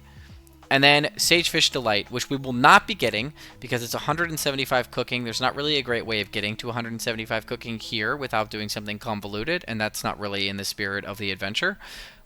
175 cooking, we will get eventually. We do have this recipe in our bags, and we will be consuming it once we get there. However, we're not getting credit for completing this item because we have not actually consumed the recipe and added it to our available crafts. So, worth noting that that is there, and that's what we will be working towards long term. Okay, our wins of the day, besides getting the quests to the point that they're at right now, finding some really cool battle pets that we didn't have before, and we were able to complete every single battle pet available in this zone, which we love to see. We also had a really cool drop, and that drop is the Battle Chain Cloak. This is a less than 1% drop from a lot of mobs within this quest range, and there are none currently on the auction house. It is one of the few low-level cloaks that is long like this. It's also a really cool looking appearance that can go with a lot of different things. So I'm really excited I got this. This dropped accidentally earlier today, and just a really cool drop that has broken TSM information because there's just not a lot of volume associated with it. 0.008 sale rate is absolutely crazy. So next, an item on our actual list, an item that we farmed for, an item we were successful in finding. This was not an accidental find, this was a real find. The staff there in the middle, the driftwood branch. This sells for 205,000 gold. We were able to farm it quickly off of some big elemental earth dudes. The best part about this drop is that there's only about 5 or 6 of them that spawn. They do have a slow spawn rate, and we were able to go up there quickly and in a couple of cycles, maybe 5 or 6 cycles, get this to drop. This is a rare item. It only shares its appearance with one other item, the quarterstaff, which honestly, it's probably why no one really farms it, because the quarterstaff is probably just like a purchasable item. However, we're super proud to have this thing on our character. It's a rare item. It's an expensive item that not a lot of people have, and really just enjoying the fact that this is something that our character can now wear. We will be wearing both of these items loud and proud, because we have earned them and farmed for them. We also, again, have completed a lot of the quests, and hopefully when we get those gnarl pine leggings, we can add those to our collection, as well as the keen machete in the next streams. Our goal is to target a Tuesday evening stream, Eastern Standard Time, and go for a couple hours to see what we can accomplish and find from there. Again, I appreciate you all for going on this journey with me. This has been a really successful day, and truly feeling like we're actually starting to capture the spirit of this challenge, which is for us to try new things, see new things, engage with new things, find out things about the game that we didn't know, like the sprouted fronds being broken, like this cloak that I didn't know existed, and really starting to embrace what that means for our journey. So I appreciate you all. I hope you have a great rest of your evening and a lovely start to your week. Adios.